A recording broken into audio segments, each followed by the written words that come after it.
Oh, oh, oh, oh, oh, oh. Damn, just in time, Garage.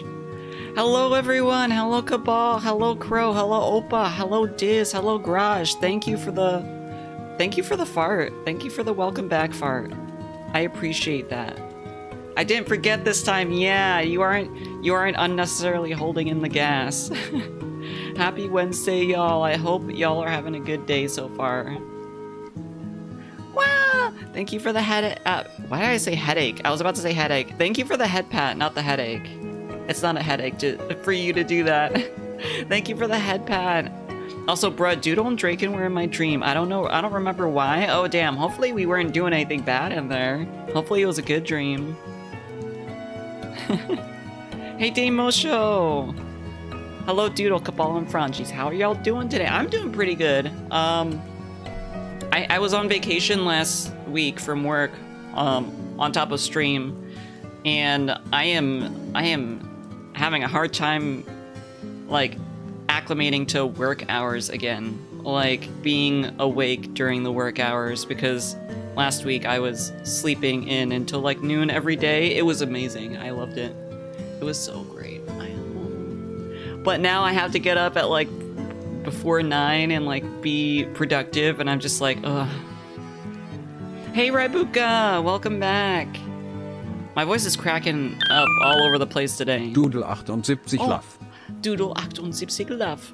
Thank you for the resub, Owl. And also hello, I hope you're doing alright. Nothing bad. Draken was telling me something and I wrote it down. Oh, nice. Giving some info, Draken info.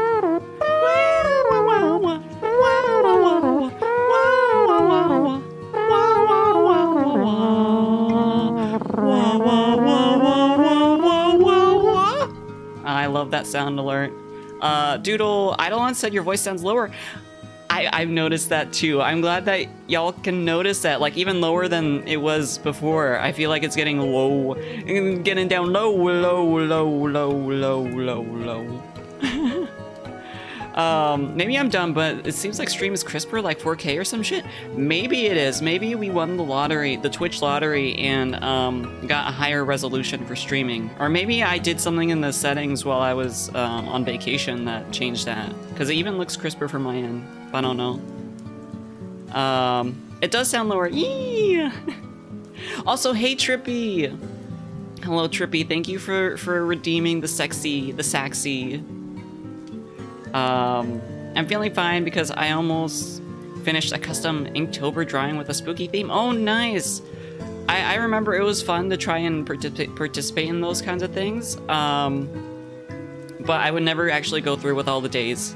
But it is nice to actually like finish one of those, like one per day. That's just a lot. Is that Doodle or 50 Cent? Because the voice are similarly low. I am 50 Cent now. I'm no longer Doodle. I am 50 Cent. I rap. I'm a rapper? No, I can't rap. Doodle, please grant me motivation and productivity vibes. I have animation to do. Diz, you can do it. You can do it. You've done animations before. You can do it now. I believe in you. I believe in you. I know you can do it. And think about it. If you are able to finish that animation, I will give you a little Frange head pat. I will send the little Frange head pat emote to you. Frange Miku rapping. Oh yeah, Miku raps really well too. Well, depending on who uses her, but no problem. I wish you luck with your animation, Diz. Doodle, you're not 50 Cent. You have more value. You're a whole dollar. A whole ass dollar. Damn, I can't believe I'm worth a whole 100 cents. Yeah, French head pat. I'll just go like, like with my hand. Hey Earl, how's it going? Happy Wednesday.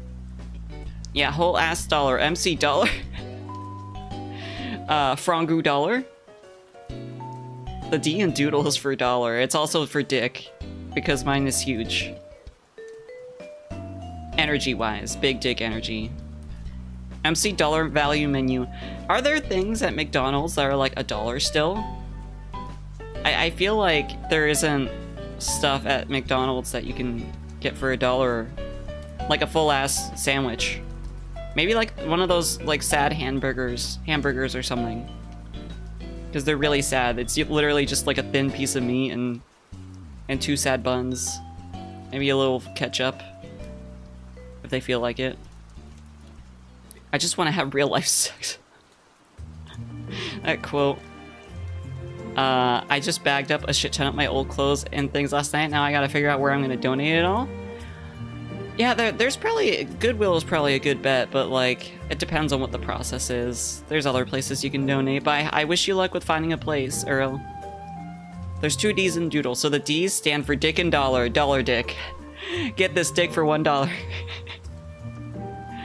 Maybe the soft serve, if you can get it. Yeah, that sounds about right. Like a small cone is like $1. Maybe like a kid fry, too. Maybe a kid's fry is $1. I don't know what's up with my mouth today. A dog's up in my mouth today. What's up, dog? In my mouth. Want to see a preview of what I'm drawing? Sure. You can post the art in the Discord. That's a good place to put it. There's like an art channel and stuff. Dickety Dollar and his sidekick Tabasco Sam. So wait, is Tabasco like in the same category as Sriracha? They're both hot sauces, right? Are they kind of like the same kind of hot sauce? Hi, I'm Doodle, here live at the McDonald's. I have 2 fries and a thimble of melted soft serve.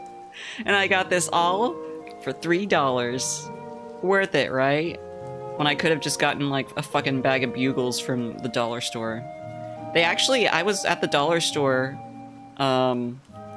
recently, and I was like looking at their stock of chips. I gotta love those off-brand chips at the dollar store. Like, you know, cheese puffs and all that shit like that. The crisps, the ripples instead of ruffles. But they have Bugles there. That's surprising. It's like a name brand thing that they have at the dollar store. And Bugles like fucking slap. I love Bugles. I'm sad because I can't put them on my fingers anymore because my fingers aren't small enough, but you know. I lost so much weight that I just have multiple 6-gallon contractor bags filled with clothes that are 3 sizes too big for me. That's what happens. That's what happens when you lose a bunch of weight. And hopefully you don't have to... Well, I imagine you're giving them away because you don't expect to use them again, so... It is way more vinegar flavor. Oh, okay. I guess it's kind of like, you ever heard the difference between, like American mayonnaise and, like, Japanese mayonnaise? It's like they use a different ratio of, like, the egg yolk versus the whites or something. And then they also have, like, a different ingredient. That makes it taste different. Done. Thank you. I'll take a look at it when stream is done. Or maybe I can take a look at it. Well, oh, I don't even have Discord up right now. Let me see. Yeah, Bugles are so tasty. I am a big fan of the nacho cheese Bugles. Regular flavor is decent, but nacho cheese all the way. Also, that's the only kind you can get at the dollar store.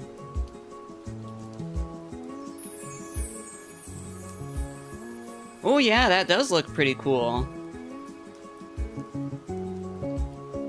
I bet that the perspective is pretty hard too. I remember trying to draw skulls before, and that was not the easiest thing to do. I'm just gonna donate everything. Yeah. Well, good on you. Since you're donating it, people will be able to use that now. You know, one man's trash is another man's treasure. Also, dang, what is this music from? It's pretty chill. Hang Glider, Pilot Wings Resort. I've never heard of that game. Pilot Wings Resort? Yeah, skulls are really hard. There's so many like sharp edges and angles and so many layers. And it's like, I think skulls are hard because anatomy is hard in general. I just go with my anime skull, you know, just big forehead. The anime skull, big cranium. I find proportions hard too, yeah. I remember I used to study proportions a lot when I was taking art classes, and it's pretty hard. Although the heads rule is pretty helpful. Like, you know, kind of like just making everything the basis, making the basis of all the proportions, like how big your character's head is. And you can choose to make that character like any number of heads tall to exaggerate them more. Like if you make them like fucking 3 heads tall, that's a fucking chibi right there. That's a fucking chibi. Skulls are hard because it protects the... Fucking get out of here, Garage. Oh my god. That was a good one though. Yeah. Skulls are hard because they protect the head. They protect the brain. Proportions are the hardest for me when it comes to illustration. That and feet. Oh yeah, feet are feet are a pain in the ass. I cannot draw feet in any like 3/4 position for the fucking life of me. God forbid trying to draw feet when like the underside is like partially visible. 21 heads tall. Damn, that is a long ass person. Is that a snake? Is it a snake now? Really good at hands, but I'm bad at feet. Yeah, hands are more fun to draw in my opinion. Cause like the fingers are really fun to bend and stuff. Like different shapes, you can exaggerate it more. You can like break their fucking hands to make them look cool and still make it look like they aren't broken. I'm trying to draw a cursed voodoo item called Bochio. A Bochio is also often called the whistle of death because it's often used to shut someone who's talking against their business. The whistle of death.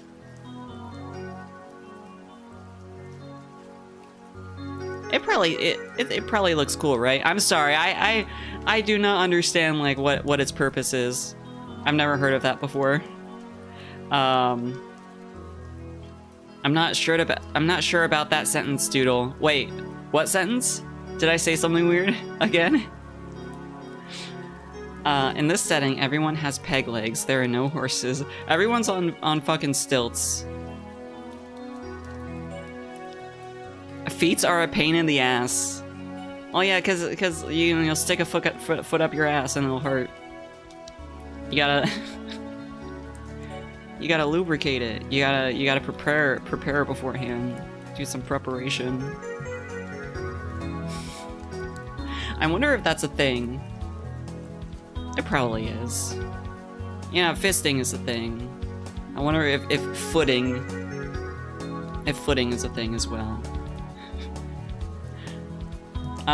Most old artifacts are one of 4 things: cook food, kill asshole, protect from evil eye, and invoke evil eye. Probably. Yeah, cook food. But what about like old artifacts like vases, like pottery and stuff? Cook food and hold food. Or I guess hold plants, I don't know. Water? Hold water? Hey, you gotta do better than that to bonk me. Hey, why don't you come here and bonk me, huh?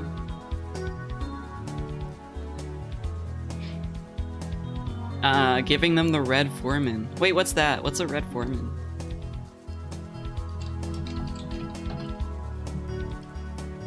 Oh, from that 70s show?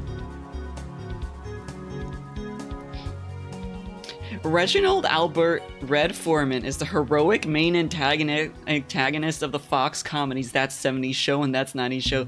What a descriptor.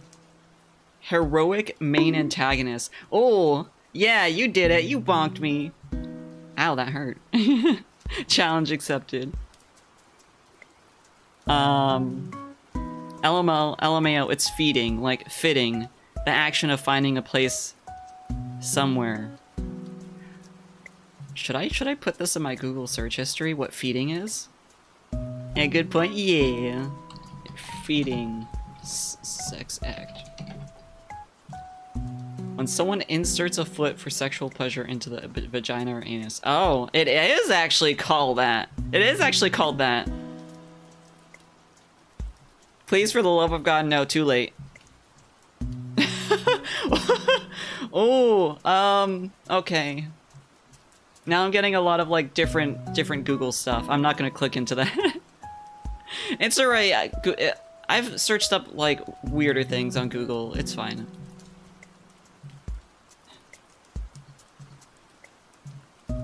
I'm still trying my best to save my points for Franz Historian role. Yeah, I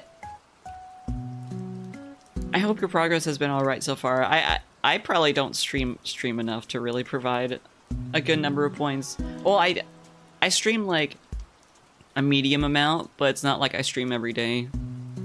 Or even like 4 times a week. I'm just glad that Bowser isn't on screen. Oh yeah. I'm not looking that up with a screen share. I am not showing that.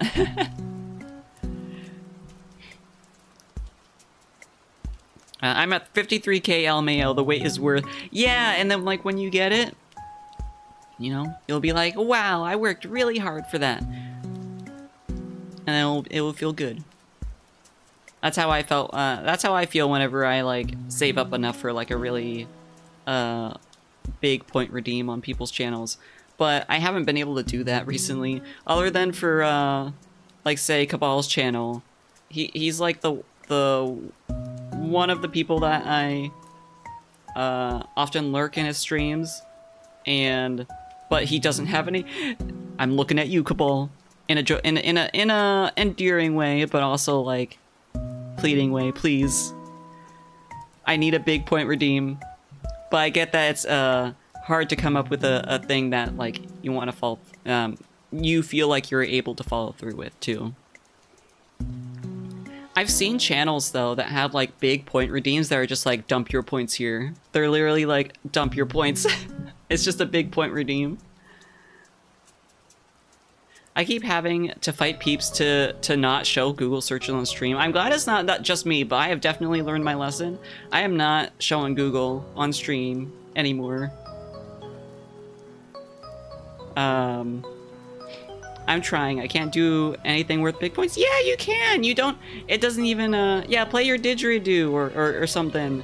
Like it doesn't have to be. I get that it's like, as a fellow person with like mental illness and like, you know, anxiety and stuff. It can be hard to feel like, oh, I can't do anything that's worth anything, or even worth like 100k points. But like. I'm sure there's something. We all love you, Cabal.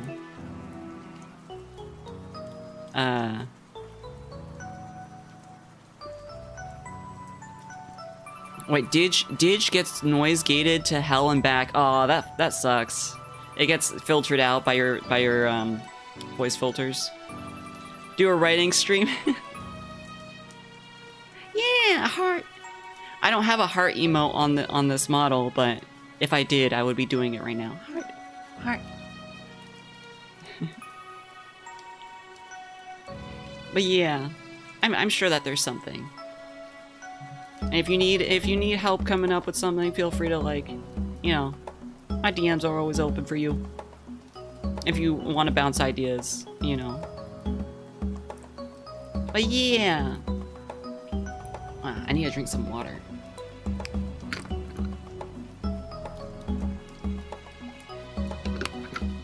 I'll poke you about that most likely. Yeah, feel free. I can tell that my model is like on their tippy toes right now. Like, I'm on my tippy toes. Ooh. I need to reset the tracking a little bit. I've noticed that this model, it doesn't really show the highlights that much. Like, I have to kind of look down like this. I'm not even looking at my computer screen anymore. I'm gonna have to figure out how to fix that, or maybe it's not even worth fixing. You and Zai have both been on me to get bigger redeems. Yeah, probably because like Zai is like a fellow high point haver on the Cabal channel. I have like fucking how much do I have? I think I have like 150k points. And I was like searching through your redeems. I was like, okay, let's see what the highest I can do. And I was like, ah, this isn't gonna put a dent on it. But then also, it's also nice to say that I have a lot of points. It's nice to do that flex. But yeah, so... Oh my god, it's already been 25 minutes. But it's really nice to see y'all again. It's really nice to stream again. To just say, like, you know, stupid shit. And, you know, have this banter. I missed it, but I'm glad that I did give myself some time to rest. I guess actually I could talk about that. Last week I rested. I slept in a lot. It was great. I loved it. I was able to do some things I hadn't been able to do for a while in terms of like personal projects and hobbies and stuff. Like I made some progress on some model kits. Y'all probably saw me post that Mecha Miku in the Discord and on Twitter and stuff. Super cool to see you back too. I'm glad. Really good to have you back, but I'm glad you took the time you needed. Yeah, especially since I wanted to be back for October because, you know, spooky month, and we can play some like nice spooky games. And I am planning on doing 2 fundraiser streams in the latter half of the month as well. Closer to Halloween, I think the week before Halloween. I am planning it for then. I'll release like the specific days and like, you know, the activities we're gonna be doing later, probably sometime next week, end of next week. But yeah, it's gonna be to support a charity, Gamers Outreach. I'll give more information about that later, but yeah, it's something similar to like what we did for Christmas 2 years ago. Oh my god, it's been 2 years already. When I streamed with Diz and Cabal for Kids Play. It's basically a organization that gets money to send games and gaming equipment to kids in hospitals to make their time in there a little bit easier. Nice, yeah. Do you know what you're going to be for Halloween? I'm not planning on dressing up myself, but maybe I'll put on a little hat on my model. Have like a bucket of candy or something. It's kind of hard to put things on this 3D model. Yeah, let me show you. It looks kind of wonky. Like, let's say I wanted to put this cupcake here, right? Oh, that actually worked. Oh, I think it's when Frange is on my head. So when I have Frange on my head, it goes in front, you see? Like, there's a little space in front of it, and I think that's because Frange is there. But when Frange isn't there... Oh, never mind. I think it's just kind of finicky. It's, like, hard to get it on there. I'm sure it's not that bad. But, put a pumpkin on your head? Oh, that would be really cute. Alright, let me get rid of this. Ah! Oh no, it's stuck in my head! Let's keep it there. Let's keep it there for a while. But yeah, that would be cute. But yeah, I got into model building. I like how you have an egg on your head. Yeah, it's a cupcake. Put Frange in pumpkin and put pumpkin in head? Oh yeah, that would be cute. The welcome back muffin. My favorite. My favorite muffins are usually chocolate though, so I would have to get a new one. Like, spit in your face, cupcake muffin. Hey Tinks! Hello, yes, a fellow frog enjoyer, yes. And let me get the frog out. This is usually my usual form, but I like using this more humanoid form sometimes too. How are you doing? Chocolate is good. But yeah, I was able to do a lot of stuff. I even started playing around with VocalSense again. This was like kind of before your time. Just kidding. But like this was before years and years and years before I started streaming. I used to make like Vocaloid and Utao covers. I used to play a lot with VocalSense, and the environment, the landscape for VocalSense has changed a lot. Other programs have gotten more popular. So there's this one called Synthesizer V, which Teto is on. I think I've shown videos of her singing. And I've been playing around with like the free voice banks, which are really cool. It's so nice to work with. Chocolate muffins are for eating. Other muffins are ammo for the muffin blunderbuss. What's the blunderbuss? Hyping myself up to go into a store. You can do it, Tinks! You can go into the store, and you can get what you need, and you can get out, and you will be okay. I believe in you. I get that it's like, I need to hype myself up to even go outside sometimes. Like it's like, I need to go to the store to get stuff. No problem. But yeah, so it made me, because I've been like playing around with VocalSense to make like song covers. I've been playing around with like old programs I got a long time ago, like music making programs like FL Studio, and I even like downloaded this free video editing program to play around with, and I'm just like, holy shit, I remember doing this stuff as like a teenager, but I've forgotten so much how to do that. I've forgotten so much stuff, and like FL Studio and DaVinci is, I call it DaVinci because that's what Koro calls it. But DaVinci, they're so complicated. It's kind of hard to like get back into it because like there's so many menus and buttons and just screens, and I'm just like, okay, gotta do this one at a time. Blunderbuss, yeah, DaVinci. FL Studio, yeah, I use it. I got it like a long time ago as like a present to like work on like music stuff because my dad was really into music. He was like, oh wow, you're into music? Okay, let me get this for you. And I'm like, yay, thank you. Blunderbuss is a black powder weapon with a conjural barrel often stuffed with small hard objects as a shot. Kind of like a shotgun. Oh, it sounds funny. But it sounds deadly too. I use that one for making beats a lot. Yeah, it's very easy to use. Well, it's very useful, not necessarily easy to use because you have to like figure it out.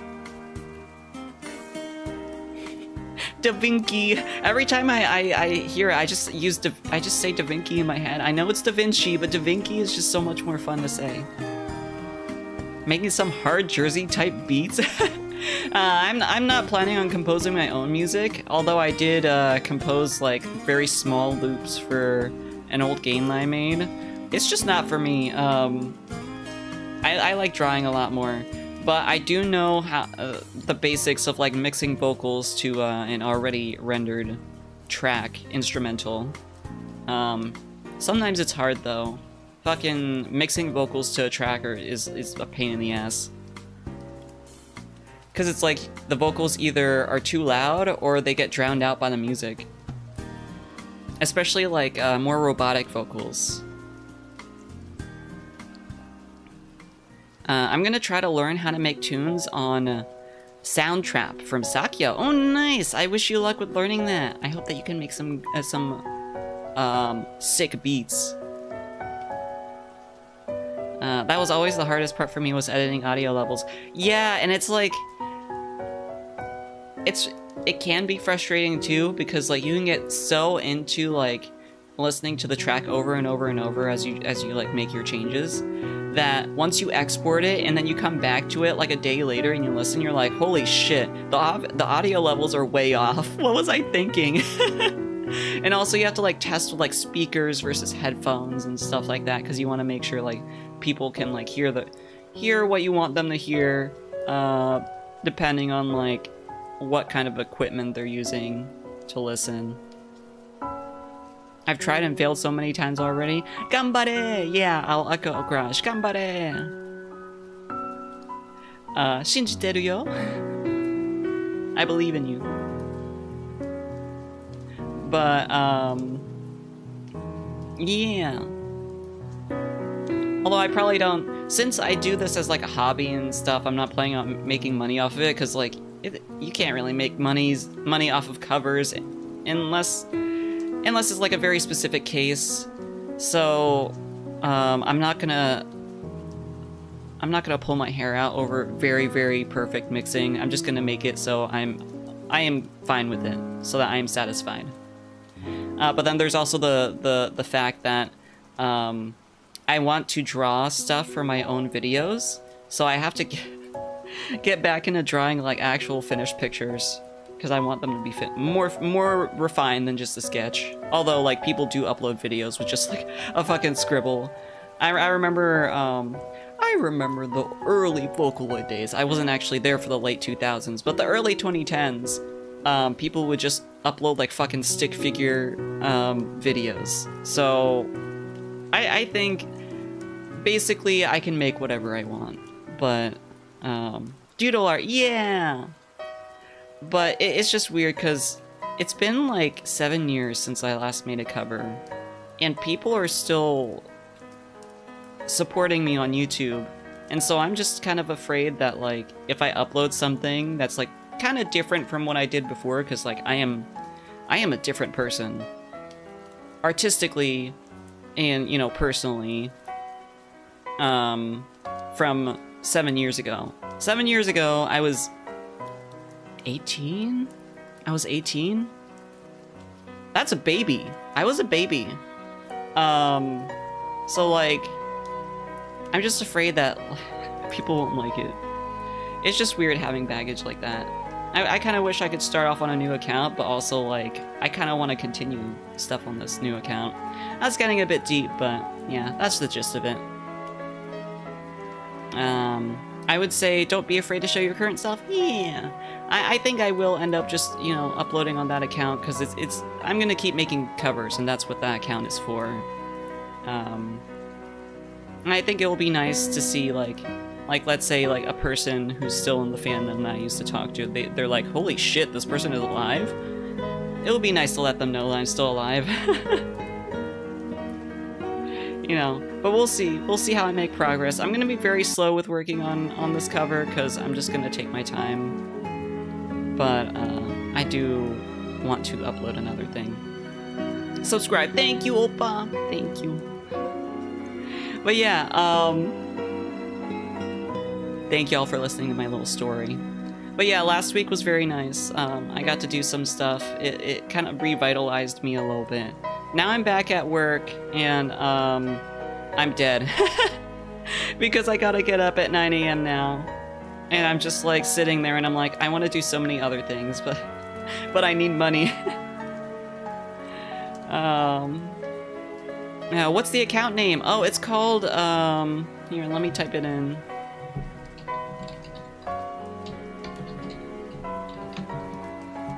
There. I thought I was clever, and I was like, oh, what if I put lucid for like lucid dreaming, because I was like really into the Yume Nikki dream aesthetic, get it? Right? Lucid, but then I spell it backwards at the end. And it sounds kind of cool. Lucidical.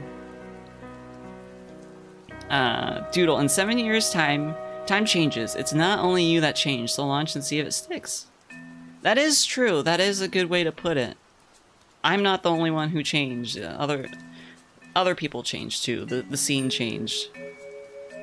Doodle at work. Yeah, that's me at work, and I'm like, I've kind of reached this point where I've run out of work to do, so I'm like waiting for other people to do stuff so that I can have more work.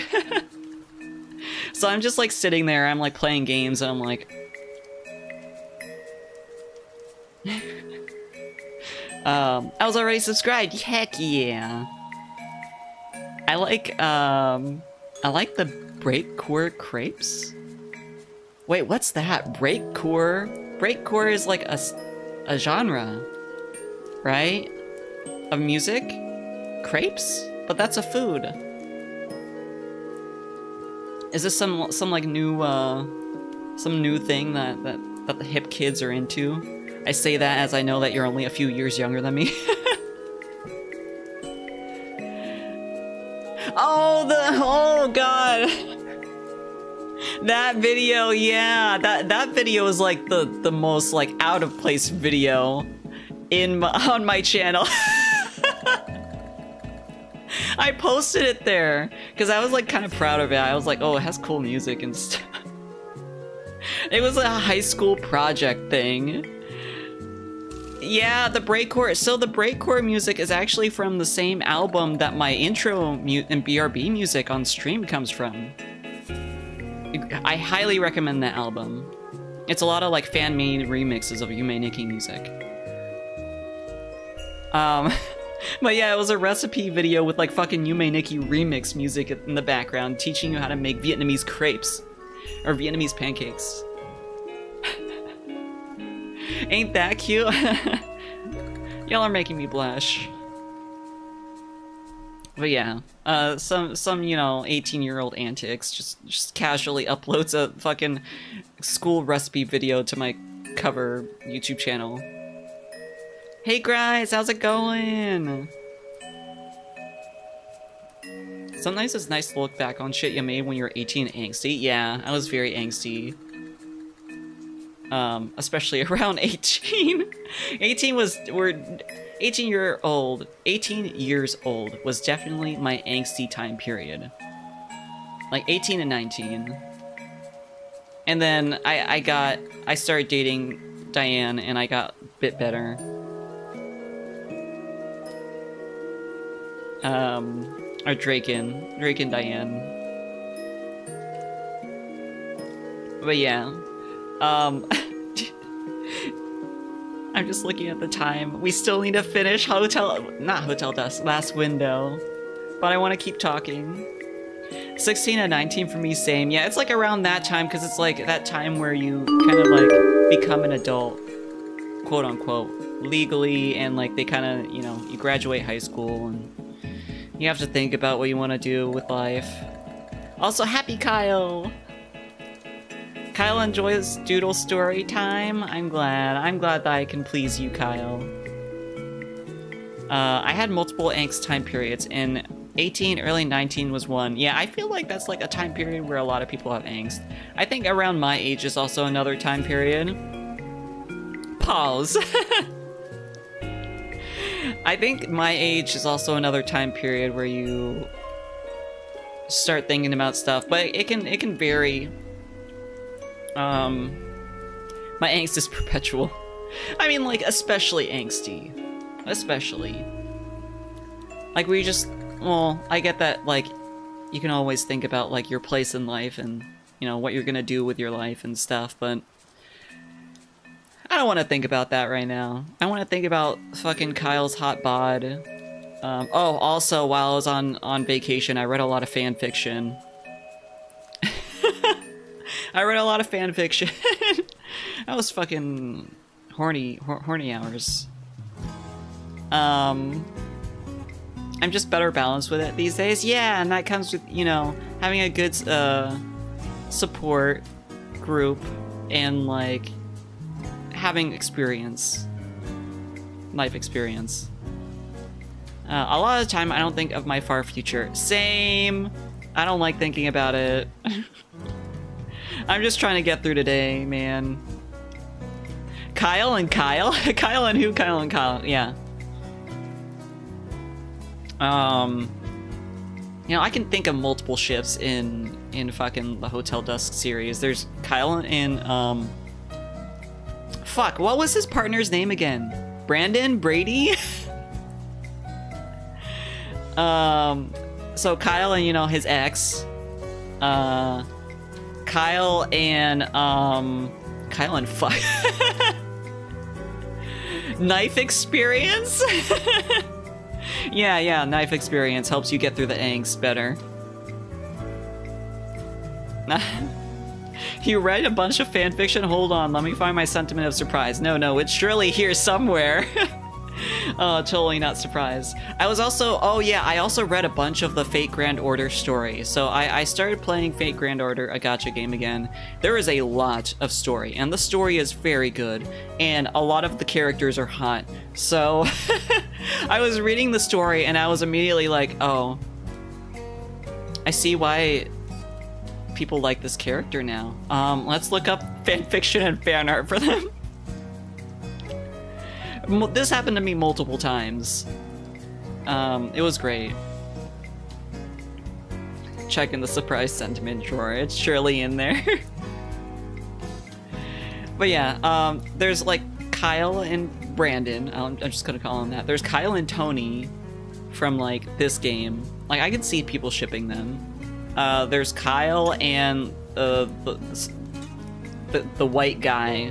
You know, the guy who is like really asshole-ish, but was actually like the guy who wrote the letter to get him started on this whole mystery. And they have like similar backgrounds, right? So I can see people shipping that.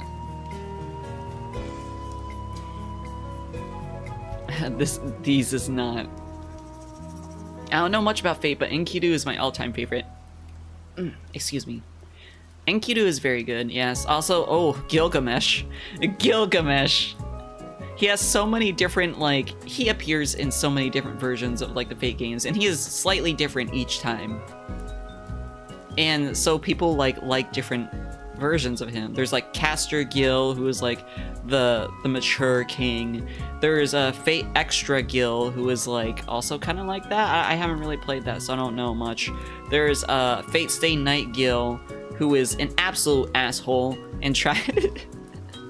I do not like that version of him. And then there is Fate Grand Order regular Gilgamesh, who is alright.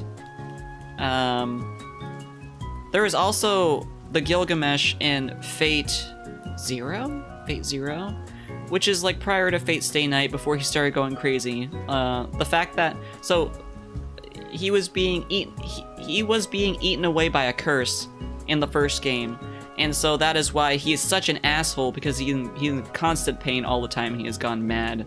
But in Fate Zero, the prequel, he is actually pretty cool. He's actually pretty hot. When he's not gone mad. Black, card weekly black, card weekly black, card weekly black, card weekly black, card weekly black, card weekly black, card weekly. Ooh. Thank you for the bits, PP. Hello, how you doing? Kyle and Brodington. Wait, who's that again? I know that's a character, but like, who dat? Gilgamesh, one of, if not the oldest heroic characters in human civilization, Sumerian myth. Also, he is very hot. He's actually pretty cool. He's actually pretty hot. Just me talking about like my fucking characters that I lost after. I can grab a lot of fishies with my Gigamesh. But yeah, I'm just like, I just have casual horny thoughts, and it's usually just about fictional characters. I don't know what's up with me. It's a combo of Brady, Brandon, Brody, Tony. Oh, Brodington. Depending on which game you see him, he's either a baby or a fuckboy or a big beefer. Yes. Oh yeah, there's also like the kid version of him, but he's just cute, but like, that, it's, yeah, no. Wait, he's a kid in Hollow Ataraxia too. I think that's where they got that version of him. It's like the spin-off that's like set after the first game, one of the endings. I tend to have a bit of a thing for vampire men. Oh, you'll like Vlad then, Vladimir the Third in Fate Apocrypha, I think that's where he's from. He's also in Fate Grand Order. He is vampire. And he has long white hair, and he's very cool.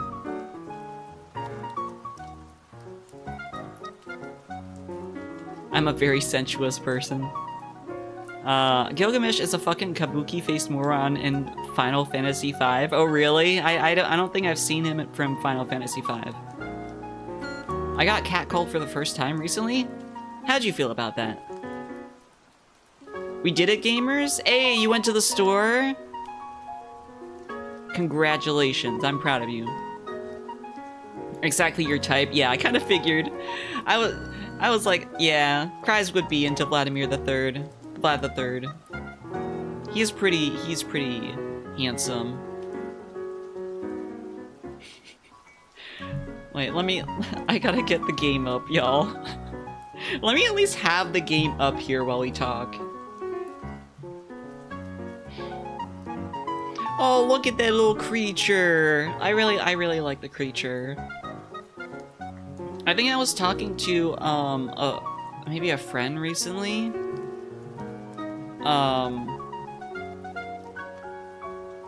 And they didn't know what the creature was. And I was like, how do you not know what the creature is? You're like my age. But I'm kind of like on the latter end of being a Zoomer, so I guess that makes sense. Yippee! But yeah, there are a lot of cute characters in various forms of media. I think I was reading fanfiction for Fate Grand Order. I was reading fanfiction for what? I read so much fanfiction of various things I forget. DM'd you a pic of Gilgamesh from FF5? Let me see. Yeah, I'm a Neumer. I'm going Neum. Oh yeah, he's not hot. This isn't a hot man. Well, I can see how some people would think, but like, he's a kabuki-faced moron. Wait, let me see. What fanfiction am I reading? Oh, I was reading never mind. I think this.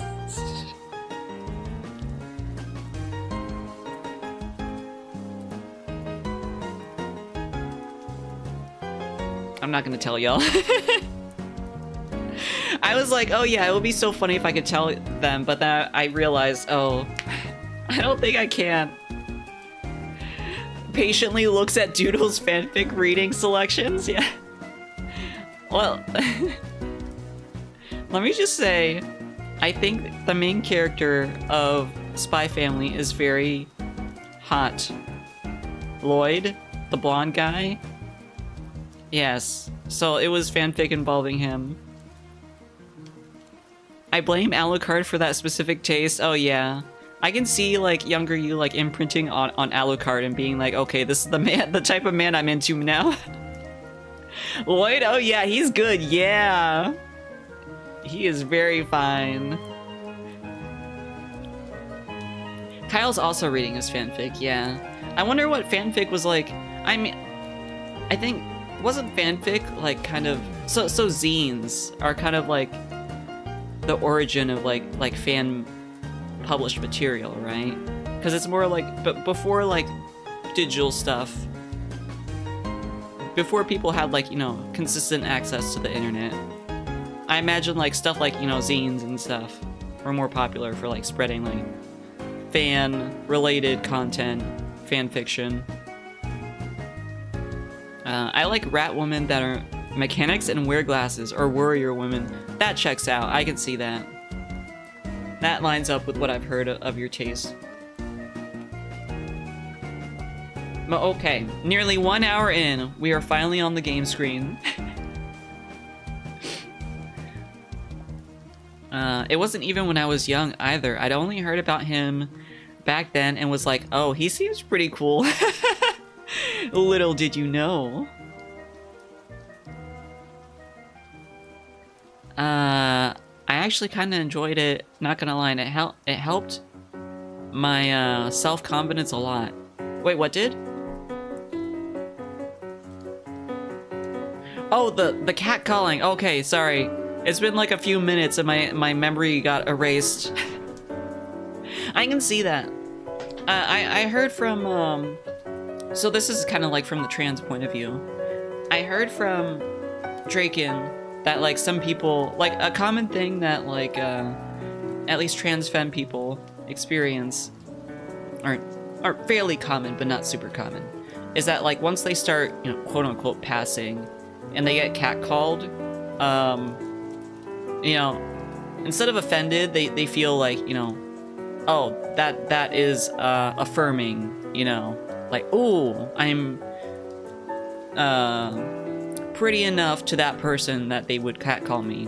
But then they soon find that it gets annoying, like it kind of is, but as long as it doesn't happen too much, it can be a confidence boosting experience, I imagine. I've never gotten catcalled before. I think before I was like in New York with my friends, with a group of my female presenting friends, and there was a guy who was like, look at these like young blooming flowers. Do you guys want to blah blah blah? I don't know. He was trying to sell us something, but he called us like, you know, pretty flowers. And I was like, I think that's the closest thing I've been to catcalled before. I've never really well, I guess back in high school I used to dress a little bit more femininely, but I was never really, I don't know. I didn't like going out very much, so not a lot of opportunities for that to happen. When people call me so handsome, I just be kicking my feet and giggling. Yeah, you're handsome. I feel that. That is a very affirming word for people who present more masculinely, who want to at least, who want to be seen more masculinely. Whenever someone calls me sir, I also like get this fuzzy feeling, this happy feeling. Although usually they correct themselves and they're like, oh no, ma'am. I remember there's this one time recently I went to the bank. So I like sometimes wear my binders, sometimes don't when I go out. But when I went to the bank to like get something from the teller, this one guy, he called me sir, but he didn't correct himself. But then he also looked at my chest because like I was wearing a bra. But then he just, I think it was like a little bit awkward because he like called me sir, but he didn't correct himself. He wasn't sure what I was. And so that was a bit affirming too.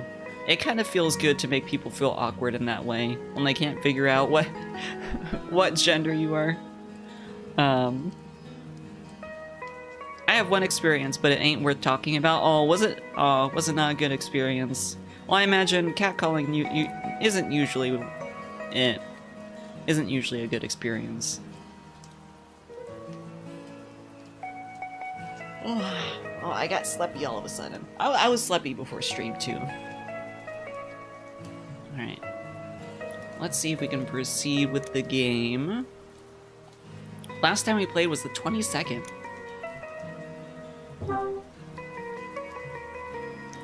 It was a bit stronger than getting catcalled. Oh no. I'm sorry that had to happen to you. Or it didn't have to happen, but that did happen to you. Okay, so I kind of forget what happened. Do y'all remember what happened? I remember we were supposed to meet Tony up here. We're gonna search the 4th floor. No worries, yeah.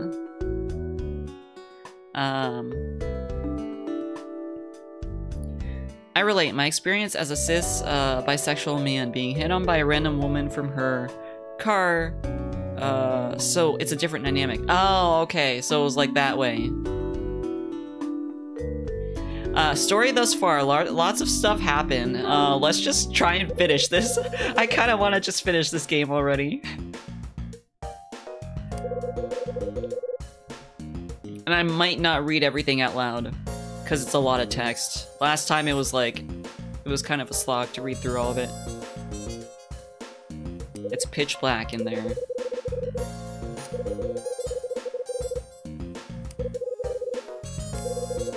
So we need keys to get into the doors upstairs. I think Dylan's gone, so we can't ask him. Only people who have access to the keys are Mags and Dylan. So if we ask Dylan, maybe he'll help us.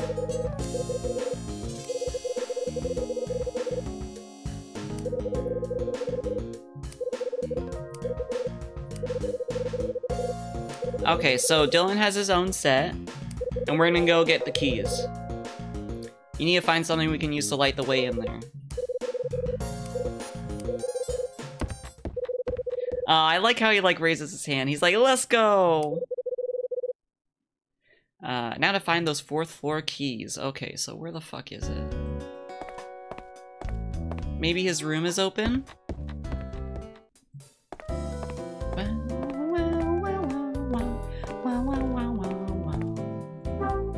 But yeah, I think the story thus far is, me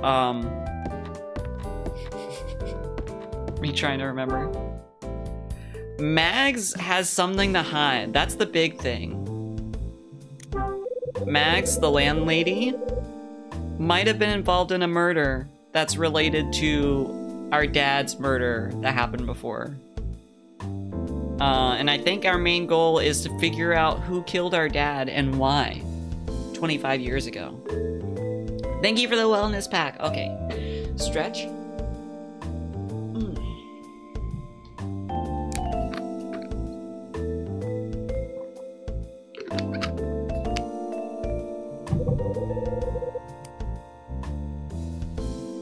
And now we're looking for keys. So it must be somewhere. And if we can't really find it right away, I can always look up a guide. Because at this point, I kind of just want to see the ending. You know that feeling of just wanting to skip to the ending? Can we go back to the menu and choose the text story mode? Oh, you mean like the novel mode? Or like the chapter summary? Because there's a mode with... So there's like summaries of the chapters that are pretty brief. And then there's...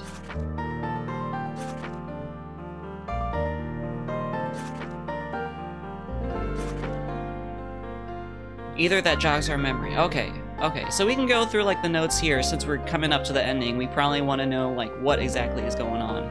I don't know where the book version is, so we're just gonna read these notes. That feeling of fuck it, I don't give a shit anymore. Yeah, I kind of like, I want to find out the whole like, you know, Kyle backstory thing. But it's just there's so much other stuff that's going on. Okay, so Thursday, December 18th. I got fired from Red Crown today. That's me out of a job. And even worse, I have to move out of the Cape West apartments by the end of the month. I got an anonymous order sheet stuck in my door. They're looking for something called the Scarlet Star. So that's related to the hotel. Friday, December 19th. I got a call from my mom this morning. Apparently a Rex Foster's been asking about me. Rex Foster's that like investigative guy that was like going after Marie too. There was a big hubbub about a stolen ring out on my floor. Found it, then went to take a look on the 4th floor. Got chased off. Sydney at the cafe told me there was a murder back when this place was a hotel. Saturday, December 20th. I needed to pay out my rent, so I went hunting for money in my room. I found a letter from Marie and delivered it. We talked about her husband's life insurance and Rex Foster's bug. Rex has been investigating Marie and also the past of the apartment block, it seems. He also knows about the Scarlet Star. Sunday, December 21st. Rachel called and told me that after the murder 13 years ago, one Peter Rivet found the body. Confronting Marie, I found out the Scarlet Star has something to do with the hotel. With that in mind, I accepted the order. Frank Raver turned out to be an ex-detective who's investigating the murder from 13 years ago. Frank Raver is that grumpy old man. And Peter Rivet is either Marie's brother or ex-husband who's dead. They're both dead. Monday, December 22nd. I managed to complete Ed's task and get rehired. I got the info about the client and reward. My dad's case was reopened because of connection with the crime syndicate Nile. The letter on the order in the cafe said, the reward for finding the item is the truth of 25 years ago. So finding the Scarlet Star, I guess. Okay, this is chapter 5 already. Tuesday, December 23rd. Ed checked out Frank and got the lowdown on his connection to the murder from 13 years ago. Betty asked me to take a look at Marie's ring. I found the symbol on the ring was the same as the one in 406, the condor emblem. After checking out the typewriter in 205, I had a chat with Betty. Wednesday, December 24th. With Ed in the hospital, Mila came to see me. We went to look at the lighthouse monument on the roof. We went back down in the elevator, which stopped mid-floor. Dylan came and got us out. Mags showed me a threat she had received. Then I met up with Tony in the cafe for some Christmas Eve drinks, but he ran off with Betty. Hey, what a bro, am I right? Tony just running off on his friend on Christmas Eve. Thursday, December 25th. I managed to unearth the names Jack Green and Condor in Rex's notebook. So Jack Green was like Rex's old friend who got killed for publishing a thing on Condor. I found out Mags was the prime suspect in her husband's murder. Will, the one who sent the order, was connected to the murder. It turns out everything began 25 years ago when the Scarlet Star disappeared. Okay, and this is the current chapter we're on. Friday, December 26th. Marie turned out to be the woman in the black hat. Her husband and brother were in Condor, and she was being blackmailed by Niall. The LAPD suspect that Niall and Condor are connected. So that's kind of what we got at the moment. I hope that helped jog y'all's memory. That helped me. That definitely helped me jog my memory.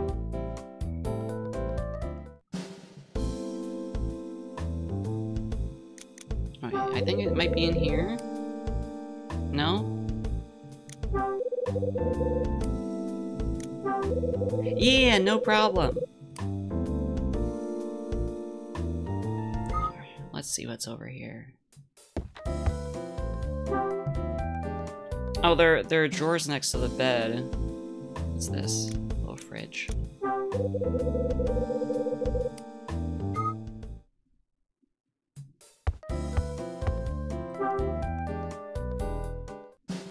Here?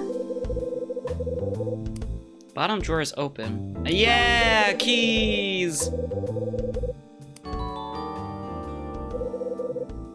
I stole Dylan's keys. Okay, let's go.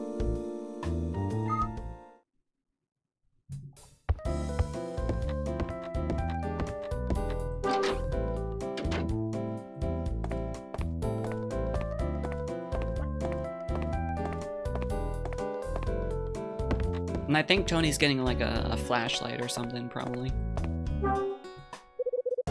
What took you so long? Okay.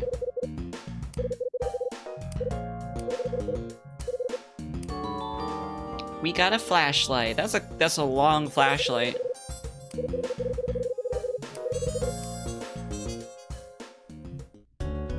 Oh, now we're attached at the hip.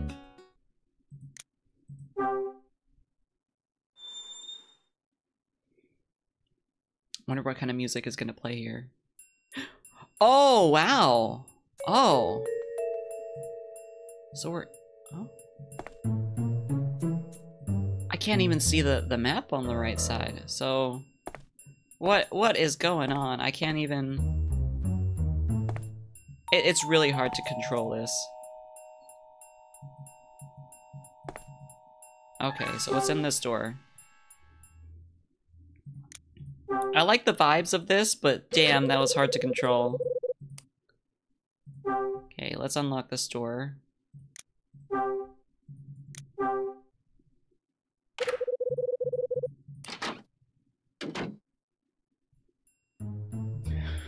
What is this, a fucking horror game? Holy shit.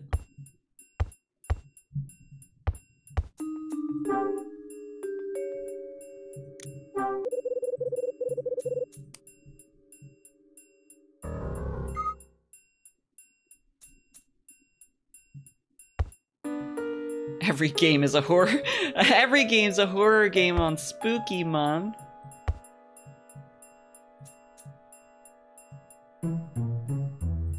Okay, so I need to figure out like what the positioning of everything is. Okay, is there something here?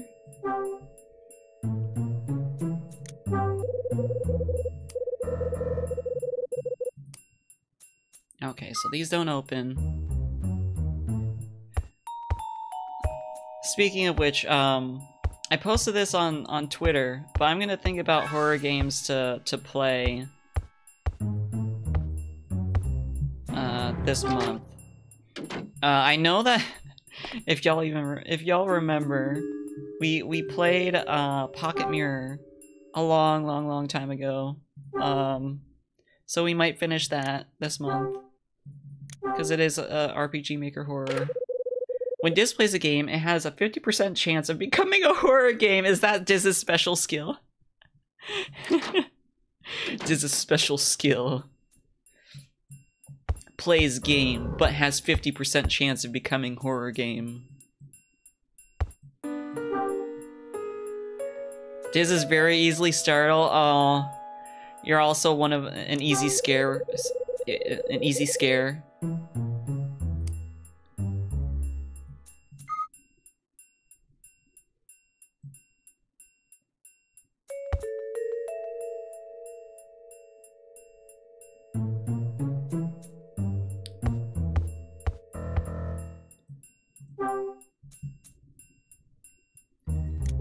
Pinball might as well be a jump scare game to them. Aww.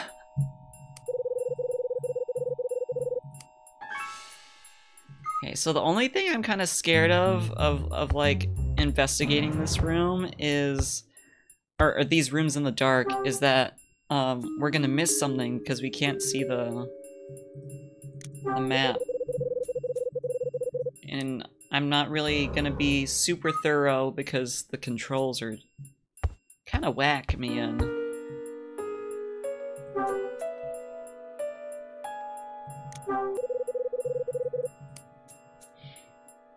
But I imagine like what we're trying to look for is gonna be like really, it's gonna really stand out, especially since they're making it this hard for us. Okay, let's head out. I'm not easily startled by games. Yeah, you seem like the sort who doesn't startle easily. Okay, this is the elevator. We don't need to go in there. Okay, door.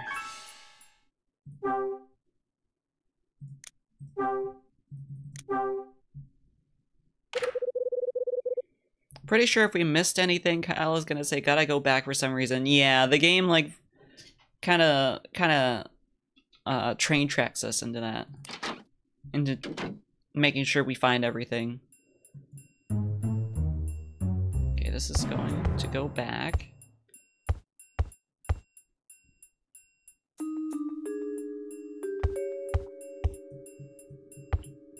Same thing here.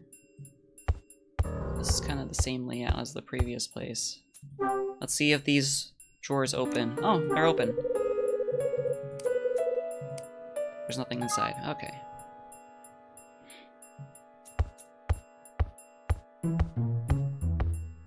I'm kind of learning my way here, but basically, like, I don't know which way we're facing in the map, so it's kind of hard to tell which way goes where.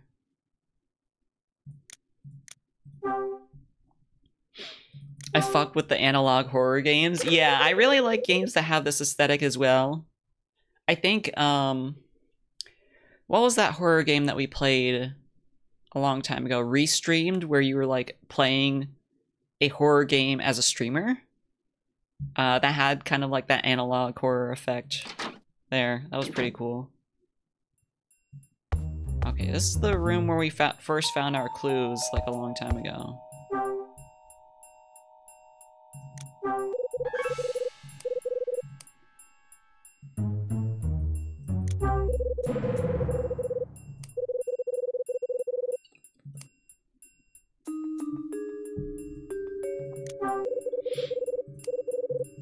Okay, we already got what we needed from this drawer a while ago.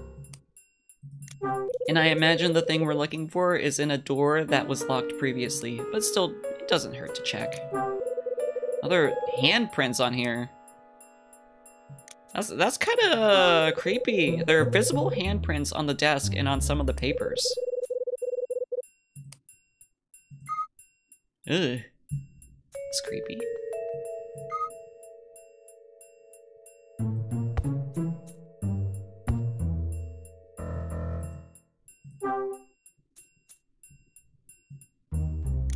So there are footprints here.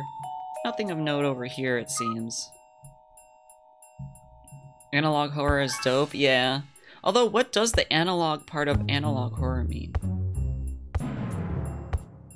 I imagine it's kind of like low poly type aesthetic. Okay, let's have this.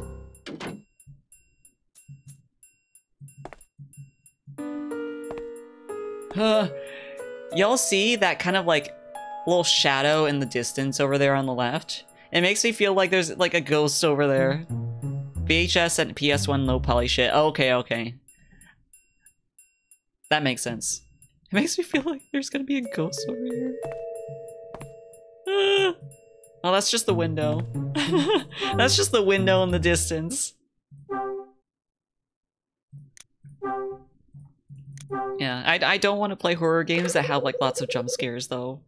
I cannot survive Five Nights at Freddy's.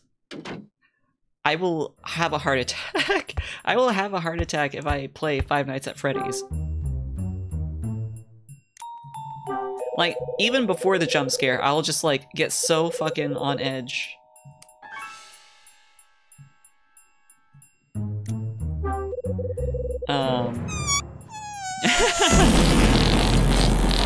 Ooh, Stinky Kyle, you didn't have to do that, come on. Tony's right there. I recommend to see 2 web series that are The Monument Mythos and Mandela Catalog. Oh. Wait, let me look that up. Monument Mythos.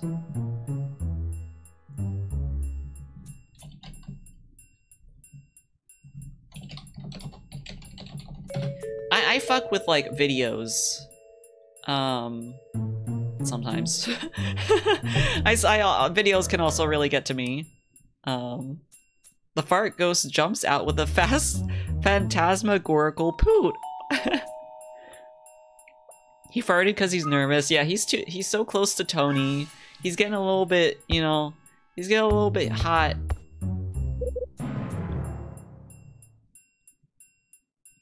Stinky Kyle. If Kyle didn't open a window, that's instantly attempted murder. That's why this is called the last window. It's the last window because it's the last possibility of saving whoever is with him. Hey, Hyde, what? Get a load of the safe. Oh, so Tony's pointing it out. Oh, there's a safe? Oh. Okay, he's right there. Oh, Tony, he's so close! Tony, get away! He's gonna fart again!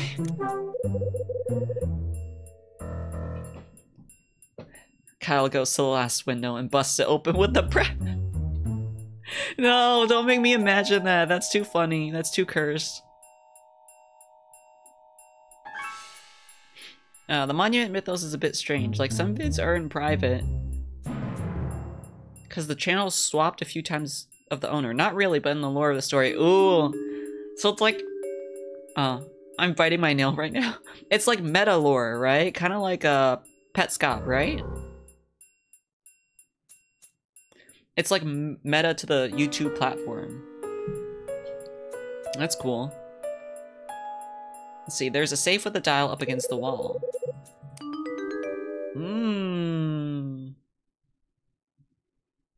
Like marble hornets? What's that? Here's a dial. It's rusted beyond repair, not gonna move an inch. Do we need something to de-rust it?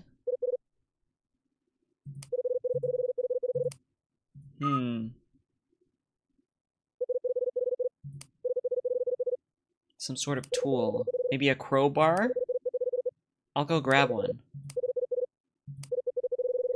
We've got another flashlight. Oh, he got 2 flashlights? Okay, so Tony's gonna grab a tool to help us, de-rust the dial.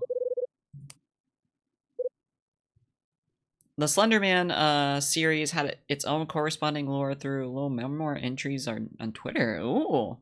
I remember Slender Man, like, scared me a lot as a kid. Or as a preteen. I went camping, like, and then someone told me about fucking Slender Man while we were out in the woods, and I'm like, oh no. I had to think about things so far. Oh, is this like the end of this chapter? And the chapter 10 is the last chapter, so we're about to go into the last chapter. Hopefully it's not too long.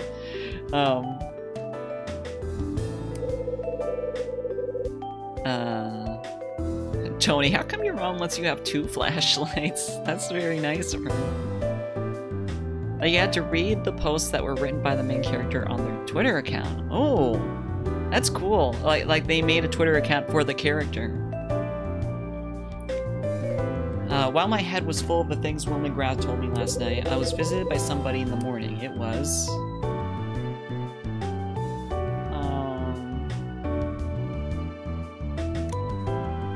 Miss Patrice? Oh. It's been too long, I forget who these little details. It was Dylan?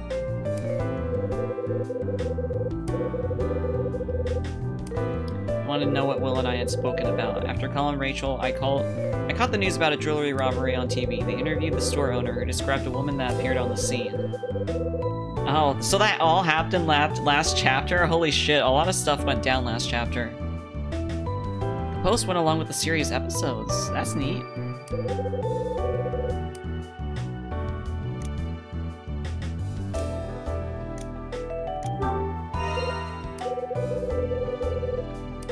So she told me how her brother and husband once worked for Condor, and that she was being blackmailed by Niall.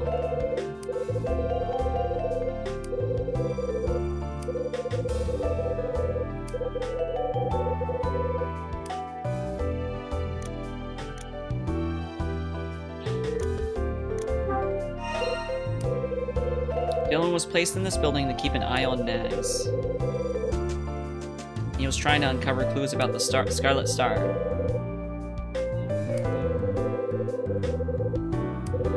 Oh yeah, and then we had a talk with Frank, blah blah blah, and then Frank let us search Mags's room.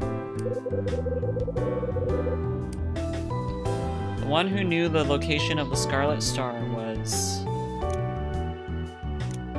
What? Who's George Patrice again? Okay, it was Michael McGrath, the old owner. All these names, I can't remember all of them.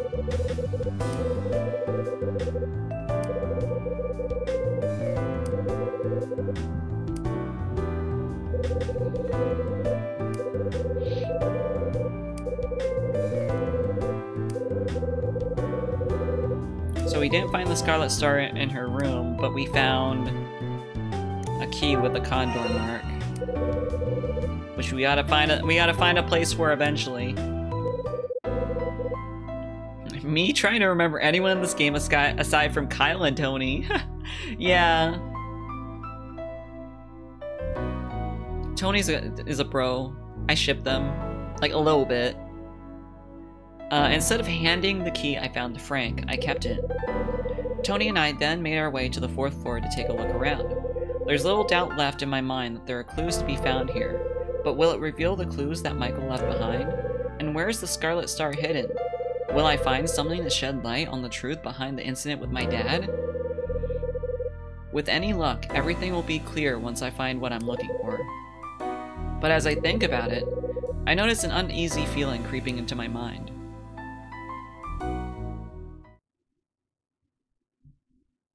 Another chapter. Done.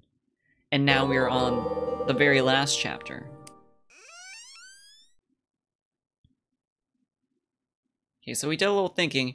Oh! What is this view? This is creepy. Are we sneaking up behind Kyle? Huh? Tony? Huh? Oh no! That's not Tony! Did we just get knocked out? I just got spray painted. Damn, this fucking Bomb Rush Cyberpunk mod is pretty dope. Yeah, we got. Chapter 10, December 26, 1980. The day after Christmas? I think. I hear my pager beeping somewhere. It keeps beeping as I slowly regain my focus. By the time I'm fully conscious, the beeping stopped, but not the pounding in my head. Beat. POV, you're the hero from Jet Set Radio. You just spray painted the Frange ass on Kyle, the one that we spray painted when we played through the game. I find myself lying on the floor for some reason. My body feels like a lead weight, and my limbs are like rubber, no strength. My head's throbbing, my throat's hurting too. I have dirty thoughts about that. As my eyelids slowly open, I'm treated to a scene of utter darkness, punctuated by a single point of light. I don't know what the light is, but no sooner do I focus on it than I feel a searing pain in my eyes, and I force them shut once more. Oh, Cabal. Tears seep out from beneath my closed eyelids. What was that? Some kind of sleep spray? Can't come up with a better answer, so I try and think back to the moment it happened. Whatever that stuff was, it certainly did what the sprayer wanted. Yeah, who did it? Oh, he's bound up, Kinky. Dula revealing a lot now. I've been really horny lately, I don't know why. I've been tied up with rope.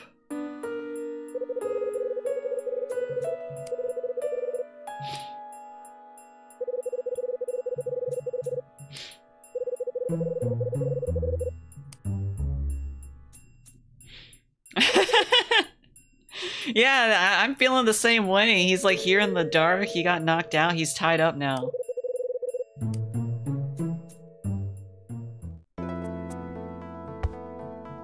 Oh, I'm like dragging myself on the ground, it seems.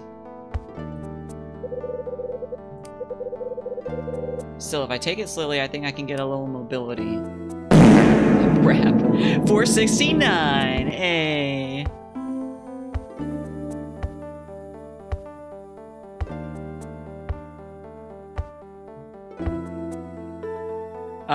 Testosterone kicking in on your bits, eh? Well, it's not even in my bits, it's just my brain. It's just my brain. I've always been like this. You heard my thoughts, like my thoughts on stream. But also the tea does contribute, it does make it a little bit worse. Like a bull? You want horns, Doodle? Bullfrog? I'm a bullfrog. Kyle, doing the worm and farting to escape, he is kind of doing the worm. He's doing like the upside down worm. GG for the 69 cries. Yeah, GG. So we've shook the vase. What's breaking the vase gonna do?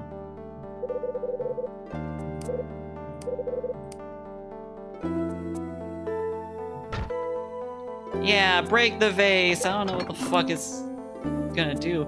Oh, we use the shards to cut the rope.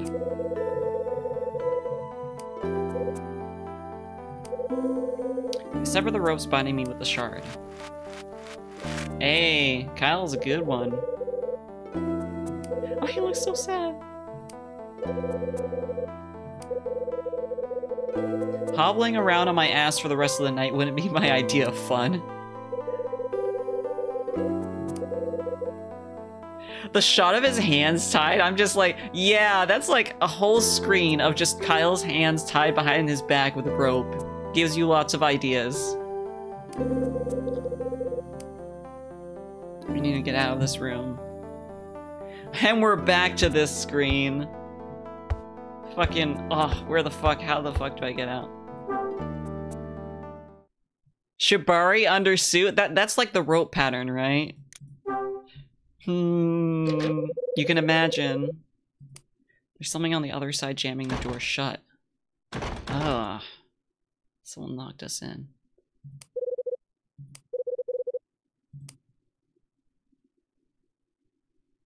Huh. What do we have in our inventory? Condor key, torn postcard.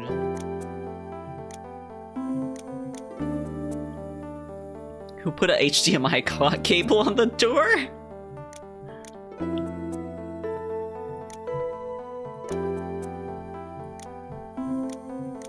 Small ruler, order sheet. We have $5 and quarters. Diz is ever the rampant little rope goblin.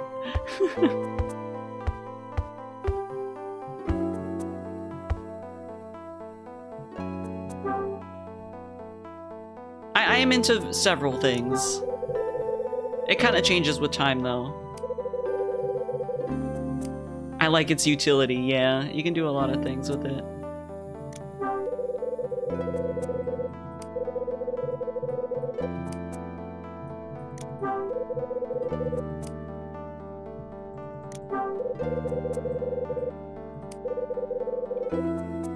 That's a pretty dumb kidnapper. He didn't search your pockets, what the fuck?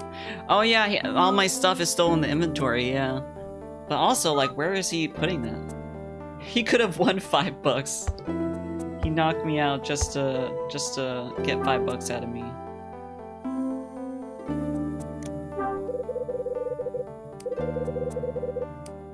They're all locked, so I can't open them. Does this key do anything? Okay. Does this key go here? No. Okay.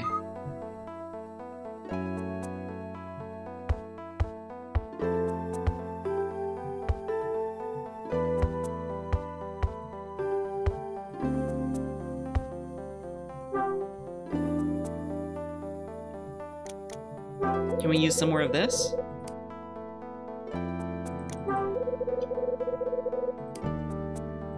Doesn't look like it.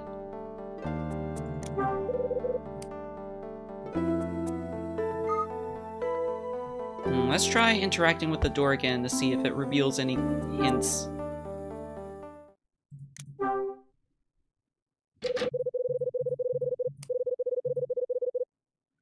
There's nothing for it but to bust the door open.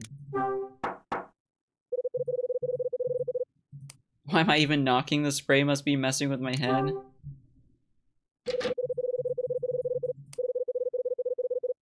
Gotta bust the door open, but how do we do that?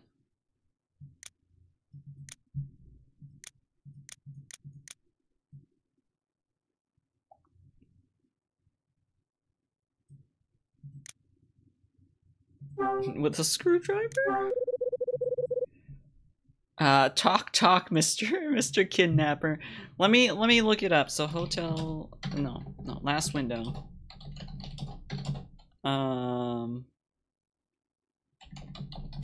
Unlock 406, chapter 10.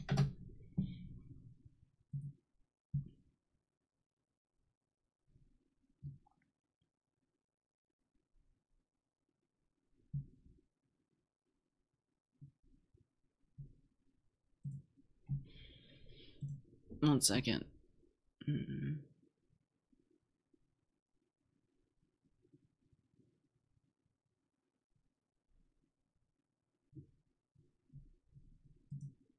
Let me play some music in the background too. I was gonna say use the safe? What's the written sound of knocking at a door in English? English is really not not creative when it comes to onomatopoeia, like sound noises. So the knocking sound in English is just knock. It's just knock knock.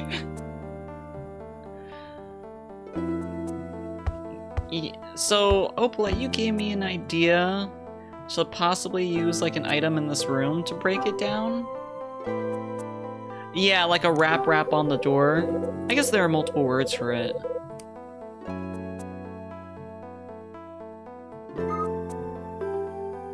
Yeah. Oh, maybe use the chairs or a table or something.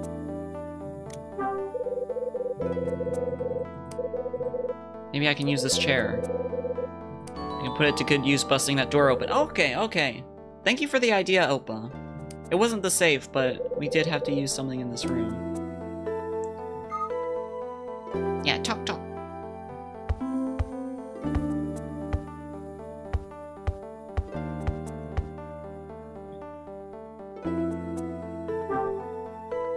I've seen a bird tag on a wall. Maybe you could have something related to birds. Yeah, we have like a key with a bird on it, but I don't think that's gonna get the door down. What the fuck?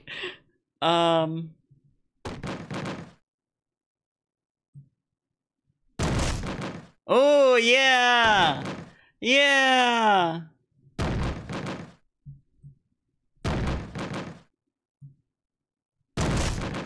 Yeah! Break down the door! Just throw it through! That's funky. I like it when languages give sound effects to things that don't normally have them, like smiles or bad vibes. Yeah, like in Japanese, there's literally a sound effect for complete silence. Just like utter silence.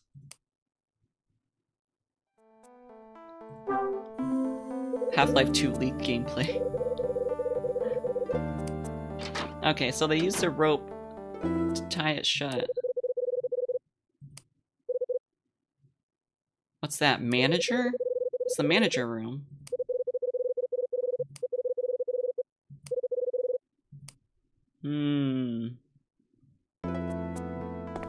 Now we gotta find our friend Tony. Okay, so there are no other rooms here. What about this room? There's probably not gonna be anything here since it wasn't the room that stuff happened in, but who knows? It's in my being to check everything.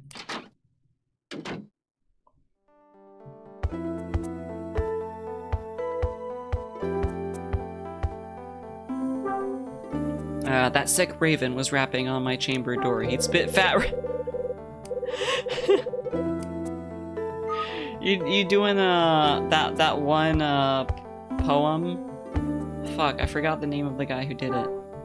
He'd spit fat rhymes at a pace of 4/4. I could only gasp as he took to the floor. Please continue, I pleaded, but alas, all he said hence was nevermore. Yeah, nevermore. Oh, that's great. And like the timing is just right too.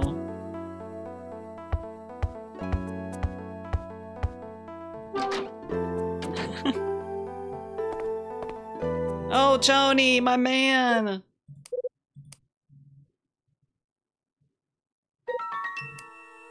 Tony.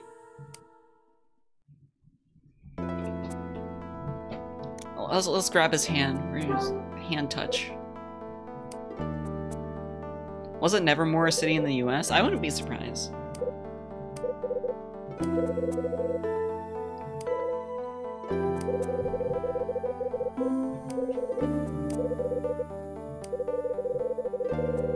Okay, so it looks like he got hit by the same sleep spray as us.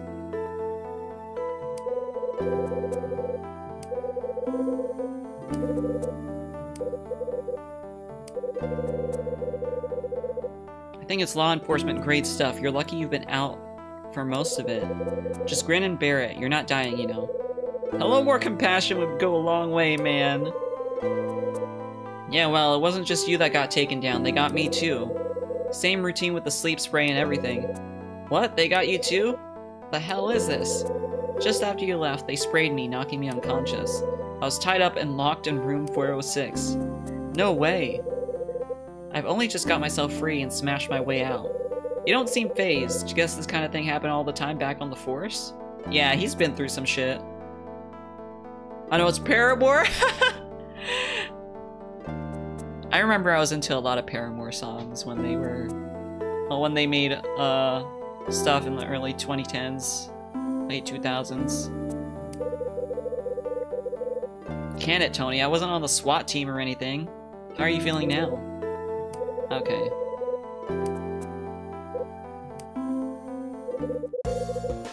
I think I'm over the worst of it now. That was quick. I guess somebody who didn't want us closing in on the Scarlet Star. Doesn't tell us much. Yeah, true. Looks like I'm gonna be needing your help with one more thing then, Tony. Let's go get him! I like how Tony's just going along with this, like, life-threatening thing. Like, fucking, this is related to, like, there are crime syndicates involved in this, you know?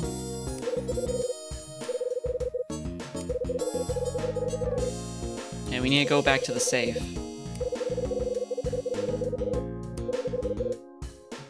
Crowbar's on the ground. Your little friend, the crowbar.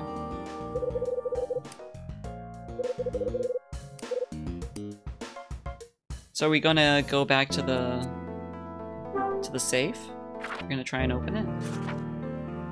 I said it's Half-Life.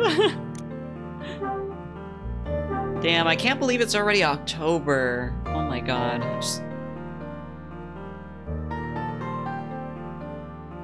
We played Rune Factory 2 for a long fucking time. We started it like... We started Rune Factory 2 like in January, very beginning of the year, right? And we kept playing it until like... What is that face? Tony's face! We kept playing it until like July or August. 8 months, man. He's like, ah! Ah! What the hell, man? It was fun, not gonna lie. It was fun. I don't think I want to continue on stream since I do want to play other things, but we played plenty of it. We played a lot. Unless y'all are like really invested in like seeing the ending, but he's trying. That face. Dizly Nyamero. Yeah.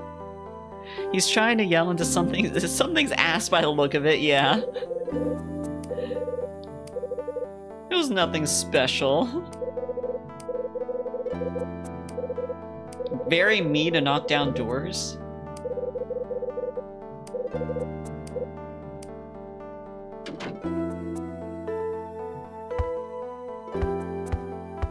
Let's get into the safe.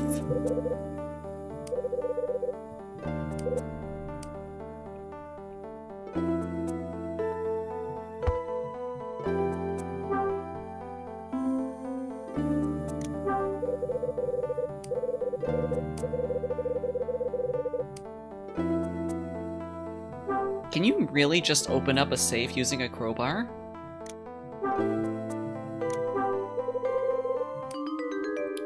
This is another crowbar minigame. I'm getting flashbacks to the one from the first game. Push the bar on 3, okay?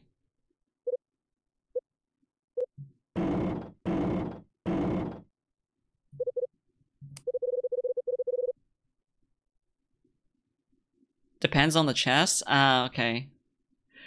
But I remember you have to make it so it doesn't break, right? 1, 2, 3. Yeah! That was so fucking loud. I wonder if someone heard. I guess people don't use crowbars a lot because it's so fucking loud and you'll get caught in no time. An old rust, fucked up chest could work. Yeah, and that's what this is, so I guess it worked here. What is this? Is it a tinier safe? Small square case.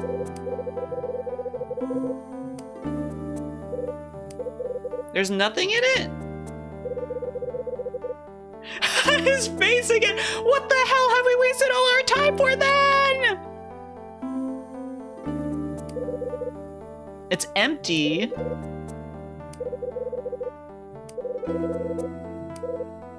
So someone probably took it out and hid it. I mean, it's more conspicuous in a safe, right? So we got fucking knocked out. Oh, my mouse turned off. Come on, mouse, wake up.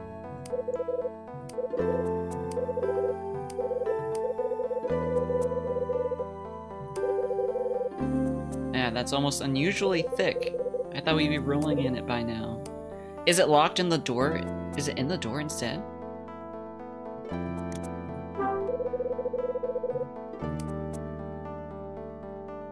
Oh, there's a secret opening. Tony sticks whole head in safe and yells, "What the hell, man?" There's an opening. Could it be?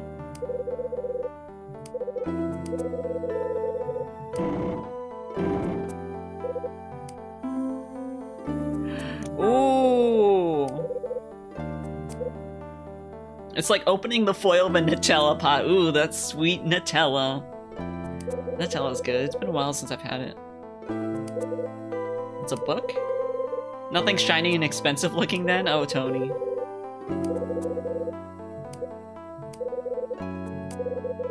Looks like a diary from the manager of Hotel Cape West. Manager's diary? Yeah. It belonged to Michael McGrath, the manager of the hotel, the man who knew the whereabouts of the Scarlet Star.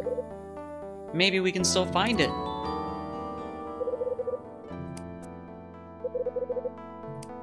So come on, what's in it? This is what's written inside. Written on December 17, 1967. After Kathy's funeral, Kathy, I can't believe you're gone. Whenever I think of life without you, I'm overcome with an intolerable sense of guilt. Guilt because I know the truth, Kathy. I know why you were killed, and it's all because of what happened on that fateful night 12 years ago. If I hadn't shot the safecracker who snuck into my office, if I hadn't taken the Scarlet Star from his dead fingers, then maybe you'd still be alive. Huh? Also, Michael McGrath was the one who killed our dad. Everything is connected to one night that happened 12 years ago. If only I hadn't shot the man who crept into the office to break into the safe. If I'd not taken the Scarlet Star from his hands and kept it for myself, perhaps then none of this would have happened. This is just him saying the same fucking thing twice.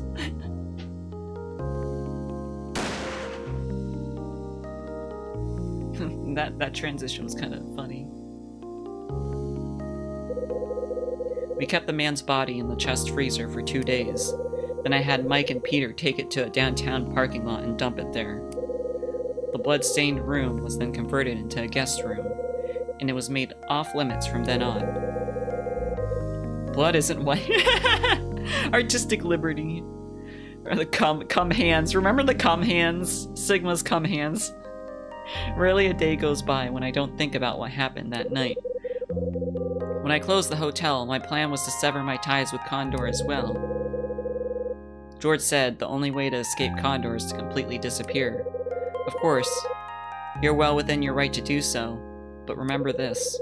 I can overlook certain things while we're friends, but not when we're strangers. But George knew. He knew about the provisions I'd made in order to start my new life. And he knew what had become of the Scarlet Star. I expected some sort of retribution, but Kathy, I never imagined it would result in your life being taken.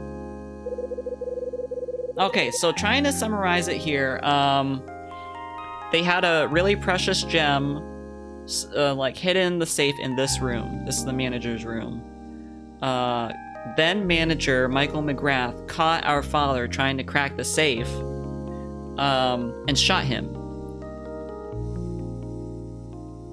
I'm not quite sure what happened after that. I believe Mags's, like, husband was, like, affiliated with Michael, the manager, and knew that the manager had done something to the Scarlet Star. And in order to, like, get back at him or something, I don't know, because he was with Condor, shot his wife, like killed his wife.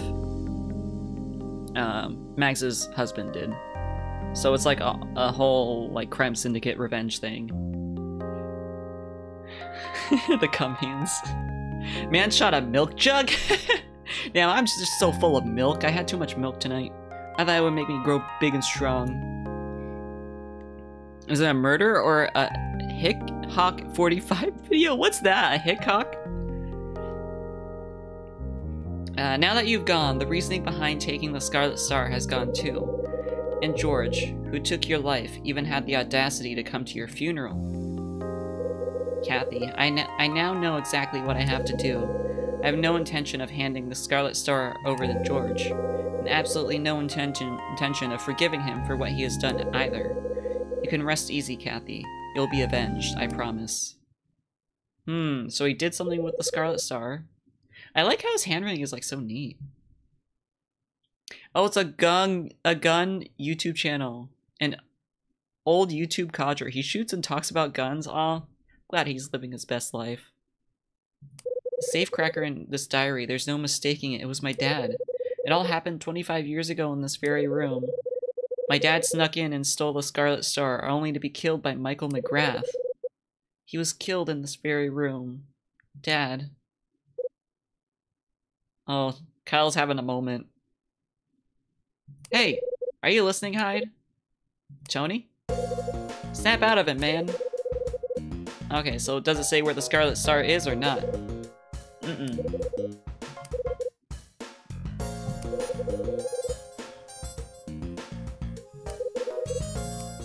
Okay, so we're gonna get out. Turn that frown upside down even though you're in the very room that your dad got killed in. Ah, so happy Kyle. My foot hurts. I must have fallen on it funny. Still hurts now.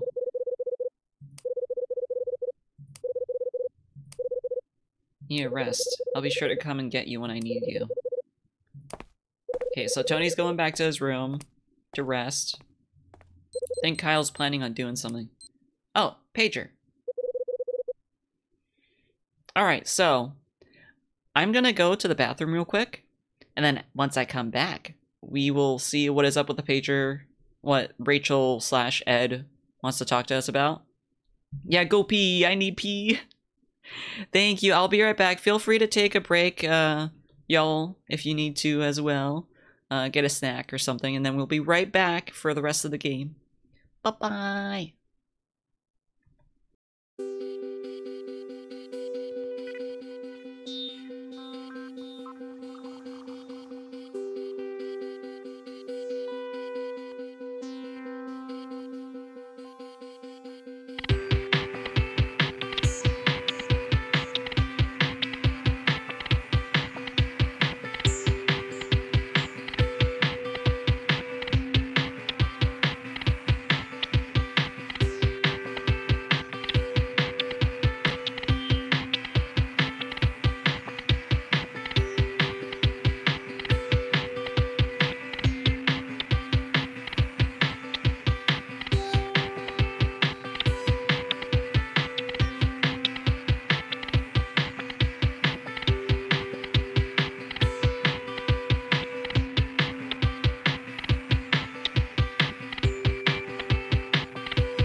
Alright, we back. We back. No longer full of pee, empty pee. Have a nice, funny toilet time. I had a very, very nice, funny toilet time. I hope y'all had a good break as well. Thank you for the welcome back. Alright, let's see who wants to talk to us and about what. Thank you for the welcome back.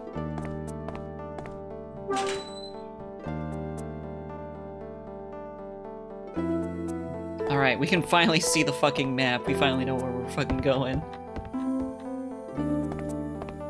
That looks kind of like eyes on the left there. I saw the flash there and I was like, hello? The flash of the image. Oh, it's nighttime outside. This is gonna feel like Hotel Dusk because the entire Hotel Dusk was just one night at the hotel. Oh. Our room. It's staring at us. I didn't know we were playing a Yume Nikki fan game.